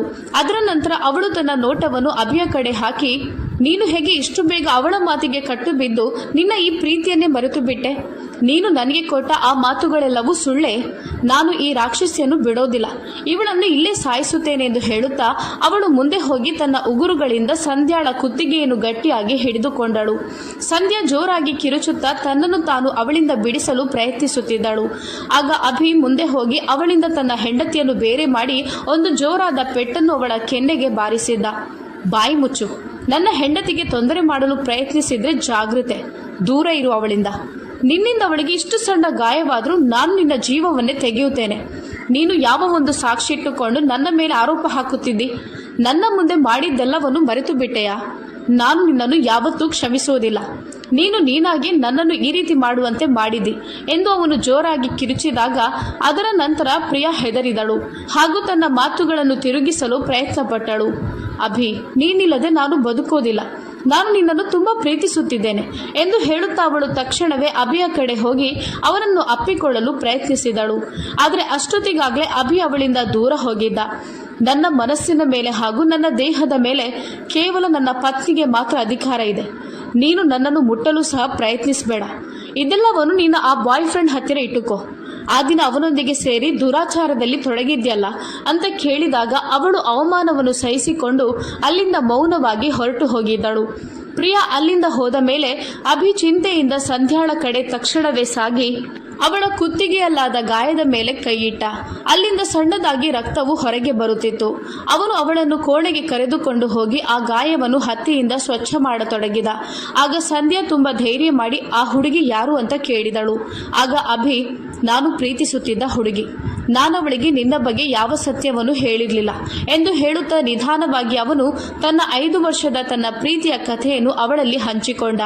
ಅದರ ನಂತರ ಅಭಿ ಅವಳಲ್ಲಿ, ನೀನು ನನ್ನನ್ನು ಚರಿತ್ರಹೀನ ಅಂತ ಹೇಳ್ತಿದ್ಯಲ್ವಾ? ಎಷ್ಟೊಂದು ಹುಡುಗಿಯರ ಜೊತೆ ಇವನಿಗೆ ಸಂಬಂಧ ಇರ್ಬೋದು ಅಂತ ನಿನಗೆ ನೀನು ಅಂದುಕೊಂಡು ನನಗೆ ಪದೇ ಪದೇ ಅವಮಾನ ಮಾಡ್ತಿದ್ಯಲ್ವಾ? ಆದರೆ ಒಂದು ಮಾತು ತಲೆಯಲ್ಲಿಟ್ಟುಕೋ, ವಿದೇಶದಿಂದ ಬಂದ ತಕ್ಷಣ ಅವನು ಕೆಟ್ಟವನೇ ಆಗಿರಬೇಕೆಂದಿಲ್ಲ. ಕೆಲವರು ತಮ್ಮನ್ನು ತಾವು ತಮ್ಮ ಜೀವನ ಸಂಗಾತಿಗೋಸ್ಕರ ಮೀಸಲಿಟ್ಟವರು ಇರುತ್ತಾರೆ, ನನ್ನ ಹಾಗೆ. ಬಹುಶಃ ಆ ದೇವರಿಗೂ ನನ್ನ ಈ ಸ್ವಚ್ಛವಾದ ಮನಸ್ಥಿತಿ ಏನು ಅಂತ ಗೊತ್ತಿತ್ತು ಅನಿಸುತ್ತೆ. ಅದಕ್ಕೋಸ್ಕರ ನನ್ನ ಎದುರೇ ಪ್ರಿಯಾಳ ರಹಸ್ಯವನ್ನು ಬಿಚ್ಚಿಟ್ಟ. ಅವಳಿಂದ ನನ್ನನ್ನು ಕಾಪಾಡಿದ. ಹೇಗೆ ನಾನು ನನ್ನ ಭಾವನೆಗಳನ್ನು ನನ್ನ ಜೀವನ ಸಂಗಾತಿಗೋಸ್ಕರ ಮೀಸಲಿಟ್ಟಿದ್ದೇನೆಯೋ ಹಾಗೆ ದೇವರು ಕೂಡ ನನ್ನ ಪಾಲಿಗೆ ನನ್ನ ಪ್ರಾಮಾಣಿಕತೆಗೆ ಅನುಗುಣವಾಗಿ ಜೀವನ ಸಂಗಾತಿಯನ್ನು ಕೊಡಬೇಕಲ್ವಾ? ಬದಲಾಗಿ ನನ್ನ ಭಾವನೆಗಳಿಗೆ ಬೆಲೆ ಕೊಡದೆ ಬೇರೆಯವರಿಗೆ ತನ್ನೆಲ್ಲವನ್ನು ಅರ್ಪಿಸುವಂಥ ಜೀವನ ಸಂಗಾತಿಯನ್ನು ನನಗೆ ಕೊಟ್ಟಿದ್ರೆ ಅದು ನನ್ನ ಜೊತೆ ಮಾಡಿದಂಥ ಅನ್ಯಾಯವಾಗ್ತಿತ್ತು ಎಂದು ಹೇಳುತ್ತಿದ್ದಾಗ ಸಂಧ್ಯಾ ಕಣ್ಣುಗಳನ್ನು ಅಗಲ ಮಾಡುತ್ತಾ ಅಭಿಯನ್ನೇ ನೋಡುತ್ತಿದ್ದಳು. ಅವಳು ತನ್ನ ನೋಟವನ್ನು ತಗ್ಗಿಸುತ್ತಾ, ಸಾರಿ, ನನ್ನನ್ನು ಕ್ಷಮಿಸಿ, ನಾನು ನಿಮ್ಮ ಬಗ್ಗೆ ತಪ್ಪಾಗಿ ತಿಳಿದುಕೊಂಡೆ ಎಂದಳು. ಪರವಾಗಿಲ್ಲ ಸಂಧ್ಯಾ, ಪರಿಸ್ಥಿತಿ ಸಹ ಹಾಗೇ ಇತ್ತು. ಅದಕ್ಕೋಸ್ಕರ ನಾನು ನಿನ್ನನ್ನು ದೂಷಣೆ ಮಾಡೋದಿಲ್ಲ ಎಂದು ಹೇಳುತ್ತಾ ಅವನವಳ ಕುತ್ತಿಗೆಗೆ ಆದ ಗಾಯಕ್ಕೆ ಕ್ರೀಮನ್ನು ಹಾಕುತ್ತಿದ್ದ. ಆಗ ಅವಳು ನೋವಿನಿಂದ ಲಘುವಾಗಿ ನರಳಿದ್ದಳು. ಅವನು ಅವಳ ನೋವನ್ನು ತನ್ನ ನೋವಿನಂತೆ ಅನುಭವಿಸುತ್ತಾ ಮೆಲ್ಲನೆ ತನ್ನ ತುಟಿಗಳಿಂದ ಅವಳ ಗಾಯವನ್ನು ಊದುವುದರೊಂದಿಗೆ ಅದಕ್ಕೆ ಕ್ರೀಮನ್ನು ಹಚ್ಚಿದ. ಆ ಒಂದು ಮೃದುವಾದ ಅನುಭವವು ಅವಳೊಳಗೆ ಸಂತೋಷವನ್ನು ತುಂಬುತ್ತಿತ್ತು. ಅದೊಂದು ಸುಂದರವಾದ ಅನುಭವವಾಗಿತ್ತು. ಅದನ್ನು ಅವಳು ಮೊದಲ ಬಾರಿ ಅನುಭವಿಸಿದ್ದಳು. ಹಾಗಾಗಿ ಆ ಕ್ಷಣ ಅವಳ ತುಟಿಯಂಚಿನಲ್ಲಿ ಲಘುವಾದ ಮುಗುಳ್ನಗು ಬಂದಿತ್ತು. ಅವಳು ಕದ್ದು ಮುಚ್ಚಿ ಅಭಿಯನ್ನೇ ನೋಡುತ್ತಿದ್ದಳು. ಇದಕ್ಕಿಂತ ಮೊದಲು ಅವಳಿಗೆ ಅಭಿ ಅಷ್ಟೊಂದು ಸುಂದರವಾಗಿ ಕಂಡಿರಲೇ ಇಲ್ಲ. ಅವನನ್ನು ಗಟ್ಟಿಯಾಗಿ ಹಿಡಿದು ತಬ್ಬಿಕೊಳ್ಳಲು ಅವಳಿಗೆ ಮನಸ್ಸಾಗ್ತಿತ್ತು. ಆದರೆ ಸದ್ಯಕ್ಕೆ ಅವಳು ತನ್ನನ್ನು ತಾನು ನಿಯಂತ್ರಿಸಿಕೊಂಡಳು. ಅದರ ನಂತರ ಸಂಧ್ಯಾ ಅವನಲ್ಲಿ ಹಲವು ಬಾರಿ ಕ್ಷಮೆ ಕೇಳಿದಳು. ಅಭಿಯು ತನ್ನ ತಪ್ಪನ್ನು ಒಪ್ಪಿಕೊಂಡು ಕ್ಷಮೆ ಕೇಳಿದ್ದ. ಈ ಘಟನೆಯ ನಂತರ ಅವರಿಬ್ಬರ ಸಂಬಂಧದಲ್ಲಿ ಸ್ವಲ್ಪ ಸುಧಾರಣೆ ಕಂಡು ಬಂದಿತ್ತು. ಮೊದಲು ಅವರ ಸಂಬಂಧವು ಒಂದು ಗೆಳೆತನದೊಂದಿಗೆ ಪ್ರಾರಂಭವಾಯಿತು. ಆನಂತರ ನಿಧಾನವಾಗಿ ಅದು ಪ್ರೀತಿಗೆ ಬದಲಾಗಿತ್ತು. ಆದರೆ ಪ್ರೀತಿಯಾಗಿದೆ ಎಂದು ಹೇಳಿಕೊಳ್ಳುವ ಸಂದರ್ಭ ಅವರಿಬ್ಬರ ನಡುವೆ ಬಂದಿರಲಿಲ್ಲ. ಹೀಗೆ ಒಂದು ದಿನ ಸಂಧ್ಯಾ ಹಾಲ್ನಲ್ಲಿ ಕುಳಿತುಕೊಂಡು ಒಂದು ಪುಸ್ತಕವನ್ನು ಓದುತ್ತಿದ್ದಳು. ಆಗ ಒಮ್ಮೆಲೆ ಹೊರಗೆ ಮಳೆಯು ಬರಲು ಪ್ರಾರಂಭವಾಗಿತ್ತು. ಅವಳಿಗೆ ಆಗ ಏನನ್ನಿಸುತ್ತೋ ಏನೋ ಗೊತ್ತಿಲ್ಲ. ಅವಳು ವೇಗವಾಗಿ ಹೊರಗಡೆ ಬಂದು ತನ್ನ ಶಾಲನ್ನು ಒಂದು ಕಡೆ ಇಟ್ಟು ಆ ಮಳೆಯಲ್ಲಿ ನೆನೆಯತೊಡಗಿದಳು.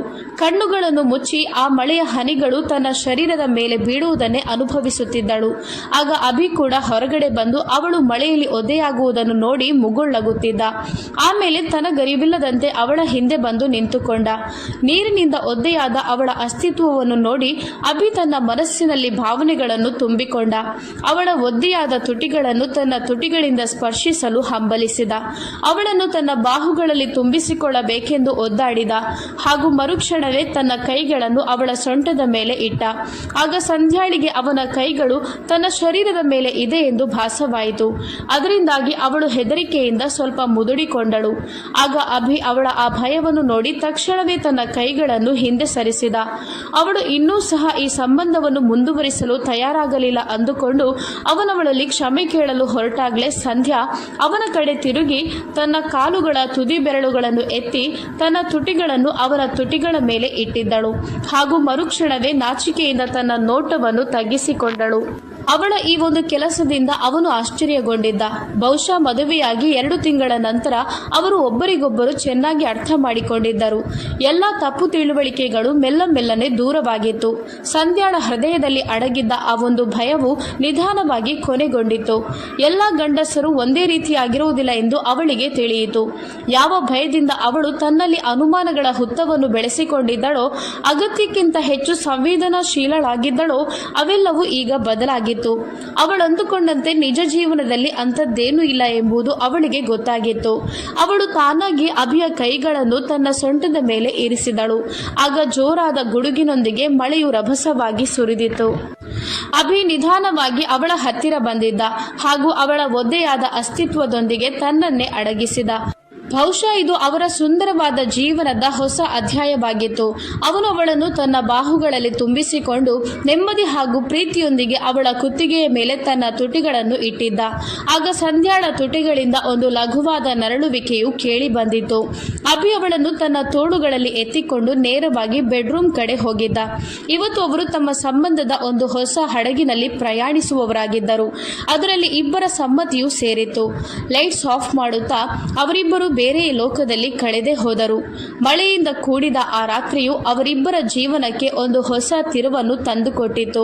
ಯಾವ ಒಂದು ಸಂಬಂಧವು ದ್ವೇಷ, ತಪ್ಪು ತಿಳುವಳಿಕೆ, ಅಸಹಾಯಕತೆಯಿಂದ ಪ್ರಾರಂಭವಾಗಿತ್ತೋ ಅದು ಈಗ ಪ್ರೀತಿ, ವಿಶ್ವಾಸ ಎಂಬ ಬುನಾದಿಯೊಂದಿಗೆ ಗಟ್ಟಿಯಾಗಿ ಬೆರೆತುಕೊಂಡಿತ್ತು. ಆ ರಾತ್ರಿ ಆ ಮುಖದಲ್ಲಿ ಒಂದು ಹೊಸ ಹೊಳಪಿತ್ತು. ಬೆಳಿಗ್ಗೆ ಸೂರ್ಯನ ಕಿರಣಗಳು ಕೋಣೆಯ ಕಿಟಕಿಯ ಮೂಲಕ ಒಳಗೆ ಬಂದಾಗ ಸಂಧ್ಯಾ ಅಭಿಯ ಬಾಹುಗಳಲ್ಲಿ ಮುದುಡಿಕೊಂಡು ಮಲಗಿದ್ದಳು.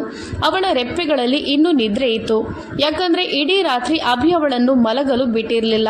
ತನ್ನ ಪ್ರೀತಿಯ ಕಡಲಿನಲ್ಲಿ ಅವಳನ್ನು ಮುಳುಗಿಸಿದ್ದ. ಅವಳ ಒಂದೊಂದು ಅಂಗವು ಅಭಿಯ ಪ್ರೀತಿ ಎಷ್ಟಿತ್ತು ಎಂಬುದನ್ನು ತೋರ್ಪಡಿಸುತ್ತಿದ್ದವು. ಅವಳ ಮುಖದಲ್ಲಿ ತುಂಬಾ ತಿಂಗಳುಗಳ ನಂತರ ಆ ಒಂದು ನೆಮ್ಮದಿಯ ಮುಗುಳ್ನಗು ಕಾಣಿಸಿಕೊಂಡಿತ್ತು. ಅವಳು ನರಳುತ್ತಾ ಅವನ ಹತ್ತಿರದಿಂದ ಎದ್ದೇಳಲು ಪ್ರಯತ್ನಿಸಿದಾಗ ಅವನವಳನ್ನು ಇನ್ನೂ ಹತ್ತಿರಕ್ಕೆ ಎಳೆದಿದ್ದ. ಅನಂತರ ಅವಳ ಕೂದಲ ಮೇಲೆ ತನ್ನ ಬೆರಳಾಡಿಸುತ್ತಾ, ನೀನು ನಗುವಾಗ ನನ್ನ ಪೂರ್ತಿ ಪ್ರಪಂಚವೇ ನಿಂತು ಹೋಗುತ್ತದೆ ಎಂದು ಹೇಳುತ್ತಾ ಅವನು ತನ್ನ ತುಟಿಗಳಿಂದ ಅವಳ ತುಟಿಗಳನ್ನು ಮುಟ್ಟಿದ. ಸಂಧ್ಯಾ ತನ್ನ ಕಣ್ಣುಗಳನ್ನು ತೆರೆದು ಅವನ ಕಡೆ ನೋಡುತ್ತಾ ಅವನ ತುಟಿಗಳ ಮೇಲೆ ತನ್ನ ಬೆರಳಿಟ್ಟು, ಏನು ಹೇಳಬೇಡಿ, ಹೀಗೆ ನೋಡ್ತೀರಿ ಎಂದಳು. ಕೇವಲ ನೋಡೋದ್ರಿಂದ ಕೆಲಸ ನಡೆಯೋದಿಲ್ಲ ನನ್ನ ಪ್ರಾಣವೇ, ಇಷ್ಟೊಂದು ಸುಂದರವಾಗಿದೆ, ಒಂದು ಬಾರಿಯಲ್ಲೇ ಈ ಮನಸ್ಸು ತುಂಬಲಿಲ್ಲ ಎಂದು ಹೇಳುತ್ತಾ ಅವನವಳನ್ನು ಎಳೆದು ತನ್ನ ಮೇಲೆ ಮಾಡಿದ್ದ. ತನ್ನ 2 ಕೈಗಳಿಂದ ಅವಳ ಮುಖವನ್ನು ತುಂಬಿಸಿಕೊಳ್ಳುತ್ತಾ ಅವಳ ಮುಖದ ನಕ್ಷೆಯನ್ನು ಕಣ್ತುಂಬಿಸಿಕೊಳ್ಳಲು ಪ್ರಾರಂಭಿಸಿದ. ಅವಳ ಮುಖವು ನಾಚಿಕೆಯಿಂದ ಕೆಂಪು ಬಣ್ಣಕ್ಕೆ ತಿರುಗಿತ್ತು. ಅದೇ ಕೆಂಪು ಟೊಮ್ಯಾಟೊ ರೀತಿಯ ಕೆನ್ನೆಗಳು. ಅದರಿಂದಾಗಿ ಅಭಿ ಆವಾಗೆಲ್ಲ ತನ್ನನ್ನೇ ತಾನು ಮರೆತು ಬೀಳುತ್ತಿದ್ದ. ಆದರೆ ಈಗ ಅವನಿಗೆ ಅದರ ಮೇಲೆ ಸಂಪೂರ್ಣ ಹಕ್ಕಿತ್ತು. ಮರುಕ್ಷಣವೇ ಅವನು ತನ್ನ ತುಟಿಗಳಿಂದ ಅವಳ ಕೆನ್ನೆಯನ್ನು ಮುಟ್ಟಿದ್ದ. ಅವನ ಉದ್ದೇಶಗಳಿಂದ ಓಡಿ ಹೋಗಲು ಪ್ರಯತ್ನಿಸಿದ ಸಂಧ್ಯಾ ಅವನ ಎದೆಯ ಮೇಲೆ ಬಿದ್ದಿದ್ದಳು ಹಾಗೂ ಪುನಃ ಅವನ ಆ ಭಾವನೆಗಳನ್ನು ಸಹಿಸಲು ತಯಾರಾಗಿದ್ದಳು. ಯಾಕಂದ್ರೆ ಅವಳಿಗೂ ಅಭಿಯ ಸಾಮೀಪ್ಯದಿಂದ ನೆಮ್ಮದಿ ಸಿಗುತ್ತಿತ್ತು. ಆ ನೆಮ್ಮದಿಯನ್ನು ಅವಳು ಸಹ ಪುನಃ ಬಯಸಿದ್ದಳು. ಅಭಿಯವಳನ್ನು ತನ್ನ ಬಾಹುಗಳಿಂದ ತುಂಬಿಸಿಕೊಳ್ಳುತ್ತಾ ಪುನಃ ತನ್ನ ಮೇಲೆ ಆ ಬ್ಲಾಂಕೆಟ್ ಅನ್ನು ಹಾಕಿದ. ದಿನಗಳು ಹೀಗೆ ಕಳೆಯಿತು. ಅವರ ಪ್ರೀತಿಯೂ ಸಹ ತುಂಬಾ ಆಳವಾಗುತ್ತಾ ಹೋಗಿತ್ತು. ಅಭಿ ಅವಳಿಗೋಸ್ಕರ ಕೆಲವೊಮ್ಮೆ ಸರ್ಪ್ರೈಸ್ ಡಿನ್ನರ್ಗಳನ್ನು ಹಬ್ಬಗಳನ್ನು ಪ್ಲಾನ್ ಮಾಡ್ತಿದ್ದ. ಅವಳಿಗೆ ಇಷ್ಟವಾದ ಹೂಗಳನ್ನು ತರುತ್ತಿದ್ದ. ಅವಳ ದನಿವನ್ನು ನೋಡಿ ಅವಳಲ್ಲಿ ಕೇಳದೆ ಅವಳಿಗೆ ಚಹಾವನ್ನು ಮಾಡಿಕೊಡುತ್ತಿದ್ದ. ಸಂಧ್ಯಾ ಕೂಡ ಪ್ರತಿದಿನ ಸಣ್ಣ ಪುಟ್ಟ ಸನ್ನೆಗಳೊಂದಿಗೆ ತಾನು ಸಂಪೂರ್ಣವಾಗಿ ನಿನ್ನವಳೆಂದು ಹೇಳಿಕೊಳ್ಳುತ್ತಿದ್ದಳು. ಅವನಿಗೋಸ್ಕರ ಕವಿತೆಗಳನ್ನು ಬರೆಯುತ್ತಿದ್ದಳು. ಅವನು ಆಫೀಸ್ನಿಂದ ಹಿಂತಿರುಗಿ ಬರುವವರೆಗೂ ಅವನಿಗೋಸ್ಕರ ಕಾಯುತ್ತಿದ್ದಳು. ಅವನು ದಡಿದು ಮನೆಗೆ ಬಂದಾಗ ಅವನ ಹಣೆಗೆ ಪ್ರೀತಿಯಿಂದ ಮುತ್ತಿಕ್ಕಿ ಅವನನ್ನು ಪ್ರೀತಿಸುತ್ತಾ, ನೀವು ನನ್ನವರು, ನಾನು ನಿಮ್ಮವಳು ಅಷ್ಟೇ, ಅದನ್ನು ಬಿಟ್ಟು ನಮ್ಮ ಮಧ್ಯೆ ಮೂರನೆಯವರು ಬರಬಾರ್ದು ಎನ್ನುತ್ತಿದ್ದಳು. ಇದು ದೊಡ್ಡ ಅನ್ಯಾಯ ನನ್ನ ಮೇಲೆ ಅಂತ ಅಭಿ ಹುಸಿ ಮುನಿಸನ್ನು ತನ್ನ ಮುಖದಲ್ಲಿ ತಂದುಕೊಳ್ಳುತ್ತಾ ಅವಳಲ್ಲಿ ಹೇಳುತ್ತಿದ್ದ. ಆಗ ಸಂಧ್ಯಾ ಹೆದರಿಕೊಂಡು, ಎಂಥ ಅನ್ಯಾಯ, ನಾನು ನಿಮ್ಮನ್ನು ಇಷ್ಟೊಂದು ಪ್ರೀತಿಸುತ್ತಿಲ್ಲವೇ ಅಂತ ಕೇಳುತ್ತಿದ್ದಳು. ಆಗ ಅವನು, ಮೂರನೆಯವರು ಖಂಡಿತ ಬರಲೇಬೇಕು, ಅದು ನಮ್ಮ ಪ್ರೀತಿಯ ಗುರುತಾಗಿ ಎಂದು ಅವನು ಕಣ್ಣಿನಲ್ಲಿ ಸಾವಿರಾರು ತುಂಟಾಟಗಳನ್ನು ತುಂಬಿಕೊಳ್ಳುತ್ತಾ ಅವಳನ್ನು ನೋಡಿ ಹೇಳುತ್ತಿದ್ದ. ಆಗ ಸಂಧ್ಯಾ ಅವನನ್ನು ಅಪ್ಪಿಕೊಳ್ಳುತ್ತಿದ್ದಳು. ಆಗ ಅವನು, ಅದು ಮೂರನೆಯವರಲ್ಲ, ಬದಲಾಗಿ ನಮ್ಮದೇ ಶರೀರದ ಭಾಗ, ನಮ್ಮ ಜೀವನದ, ನಮ್ಮ ಪ್ರೀತಿಯ, ನಮ್ಮ ಪ್ರಾಣದ ಗುರುತು ಎನ್ನುತ್ತಿದ್ದ. ಒಂದು ದಿನ ಅಭಿ ಮಹಡಿಯ ಮೇಲೆ ಒಂದು ಚಿಕ್ಕದಾದ ಕ್ಯಾಂಡಲ್ ಲೈಟ್ ಡಿನ್ನರ್ ಅನ್ನ ಅಲಂಕರಿಸಿದ್ದ. ಆಕಾಶವು ನಕ್ಷತ್ರಗಳಿಂದ ತುಂಬಿತ್ತು. ತಂಪಾದ ಗಾಳಿಯು ಲಘುವಾಗಿ ಬೀಸುತ್ತಿತ್ತು. ಸಂಧ್ಯಾ ಅಭಿಗೆ ಇಷ್ಟವಾದ ಕೆಂಪು ಬಣ್ಣದ ಸೀರೆಯನ್ನುಟ್ಟುಕೊಂಡು ಮೆಟ್ಟಿಲುಗಳನ್ನು ಹತ್ತಿ ಮಹಡಿಯ ಮೇಲೆ ಬಂದಿದ್ದಳು. ಅವೆಲ್ಲವನ್ನು ನೋಡಿ ಅವಳ ಕಣ್ಣುಗಳಲ್ಲಿ ಕಣ್ಣೀರು ತುಂಬಿತ್ತು. ಅದು ಸಂತೋಷದ ಕಣ್ಣೀರಾಗಿತ್ತು. ಆಗ ಅಭಿ ಅವಳನ್ನು ತನ್ನ ಬಾಹುಗಳಿಂದ ತುಂಬಿಸಿಕೊಂಡು, ನಿನ್ಗೆ ನೆನಪಿದ್ಯಾ, ಆ ದಿನ ನೀನು ಮಳೆಯಲ್ಲಿ ನೆನೆಯುತ್ತಿದ್ದಾಗ ನಿನ್ನನ್ನು ಮುಟ್ಟಬೇಕೆಂದು ನನ್ನ ಹೃದಯ ಒದ್ದಾಡ್ತಿತ್ತು. ಆದರೆ ಆ ದಿನ ನೀನು ನನಗೆ ನಿರಾಕರಿಸಿದ್ದರೆ ನಾನು ನಿನ್ನ ಹತ್ರವೇ ಬರುತ್ತಿರಲಿಲ್ಲ. ನಿನ್ನ ಒಂದು ಒಪ್ಪಿಗೆಗಾಗಿ ನಾನು ಎಷ್ಟು ವರ್ಷ ಬೇಕಾದರೂ ಕಾಯುತ್ತಿದ್ದೆ ಎಂದ. ಕಣ್ಣಲ್ಲಿ ಕಣ್ಣೀರು ತುಂಬಿ, ಸಂಧ್ಯಾ, ನೀವೆಷ್ಟು ಒಳ್ಳೆಯವರು ಅಂತ ಮುಗುಳ್ನಗುತ್ತಾ ಹೇಳಿದಳು. ಆ ದಿನ ರಾತ್ರಿ ಅವರಿಬ್ಬರು ತಮ್ಮ ಎಲ್ಲ ನೋವು, ಎಲ್ಲ ತಪ್ಪು ತಿಳುವಳಿಕೆ ಹಾಗೂ ಕಳೆದು ಹೋದ ಎಲ್ಲ ಕ್ಷಣಗಳನ್ನು ಹಿಂದಕ್ಕೆ ಬಿಟ್ಟು ಬಿಟ್ಟರು. ಅಭಿ ಸಂಧ್ಯಾಳ ಹಣೆಗೆ ಸಿಂಧೂರವನ್ನು ತುಂಬಿಸುತ್ತಾ, ಇವತ್ತಿನಿಂದ ಪ್ರತಿದಿನ ಪ್ರತಿ ಕ್ಷಣ ಕೇವಲ ನಮಗಾಗಿ ಎಂದ. ಆಗ ಸಂಧ್ಯಾ ಅವನನ್ನು ಅಪ್ಪಿಕೊಳ್ಳುತ್ತಾ ಮೆಲ್ಲನೆ, ಮತ್ತು ನಾನು ಪ್ರತಿದಿನ ಬೆಳಿಗ್ಗೆ ನಿಮ್ಮ ತೋಳುಗಳಿಂದಲೇ ಎದ್ದೇಳಲು ಬಯಸುತ್ತೇನೆ ಎಂದಳು. ಆ ಕ್ಷಣ ಬೇರೆ ಯಾವ ಪ್ರಪಂಚವೂ ಅಲ್ಲಿರಲಿಲ್ಲ. ಯಾವುದೇ ಭಯವಿರಲಿಲ್ಲ. ಕೇವಲ ಪರಸ್ಪರರಿಗಾಗಿ ಬಡಿಯುತ್ತಿದ್ದ ಆ ಎರಡು ಹೃದಯಗಳು ಹಾಗೂ ಒಂದು ಉತ್ತಮ ಸಂಬಂಧ ಅಲ್ಲಿತ್ತು. ಕೇವಲ ಅದು ಹೆಸರಿಗೆ ಮಾತ್ರವಲ್ಲ, ಬದಲಾಗಿ ಅವರ ಆತ್ಮದಲ್ಲೂ ಅದು ಬೇರೂರಿತ್ತು. ಈ ಕಥೆ ನಿಮಗೆ ಇಷ್ಟವಾಗಿದ್ದಲ್ಲಿ ಲೈಕ್ ಮಾಡಿ, ಶೇರ್ ಮಾಡಿ, ಕಾಮೆಂಟ್ ಮಾಡಿ. ಇಂತಹ ಹೆಚ್ಚಿನ ಕಥೆಗಳಿಗಾಗಿ ನಮ್ಮ ಚಾನೆಲ್ ಅನ್ನು ಸಬ್ಸ್ಕ್ರೈಬ್ ಮಾಡಿಕೊಳ್ಳಿ. ಧನ್ಯವಾದಗಳು.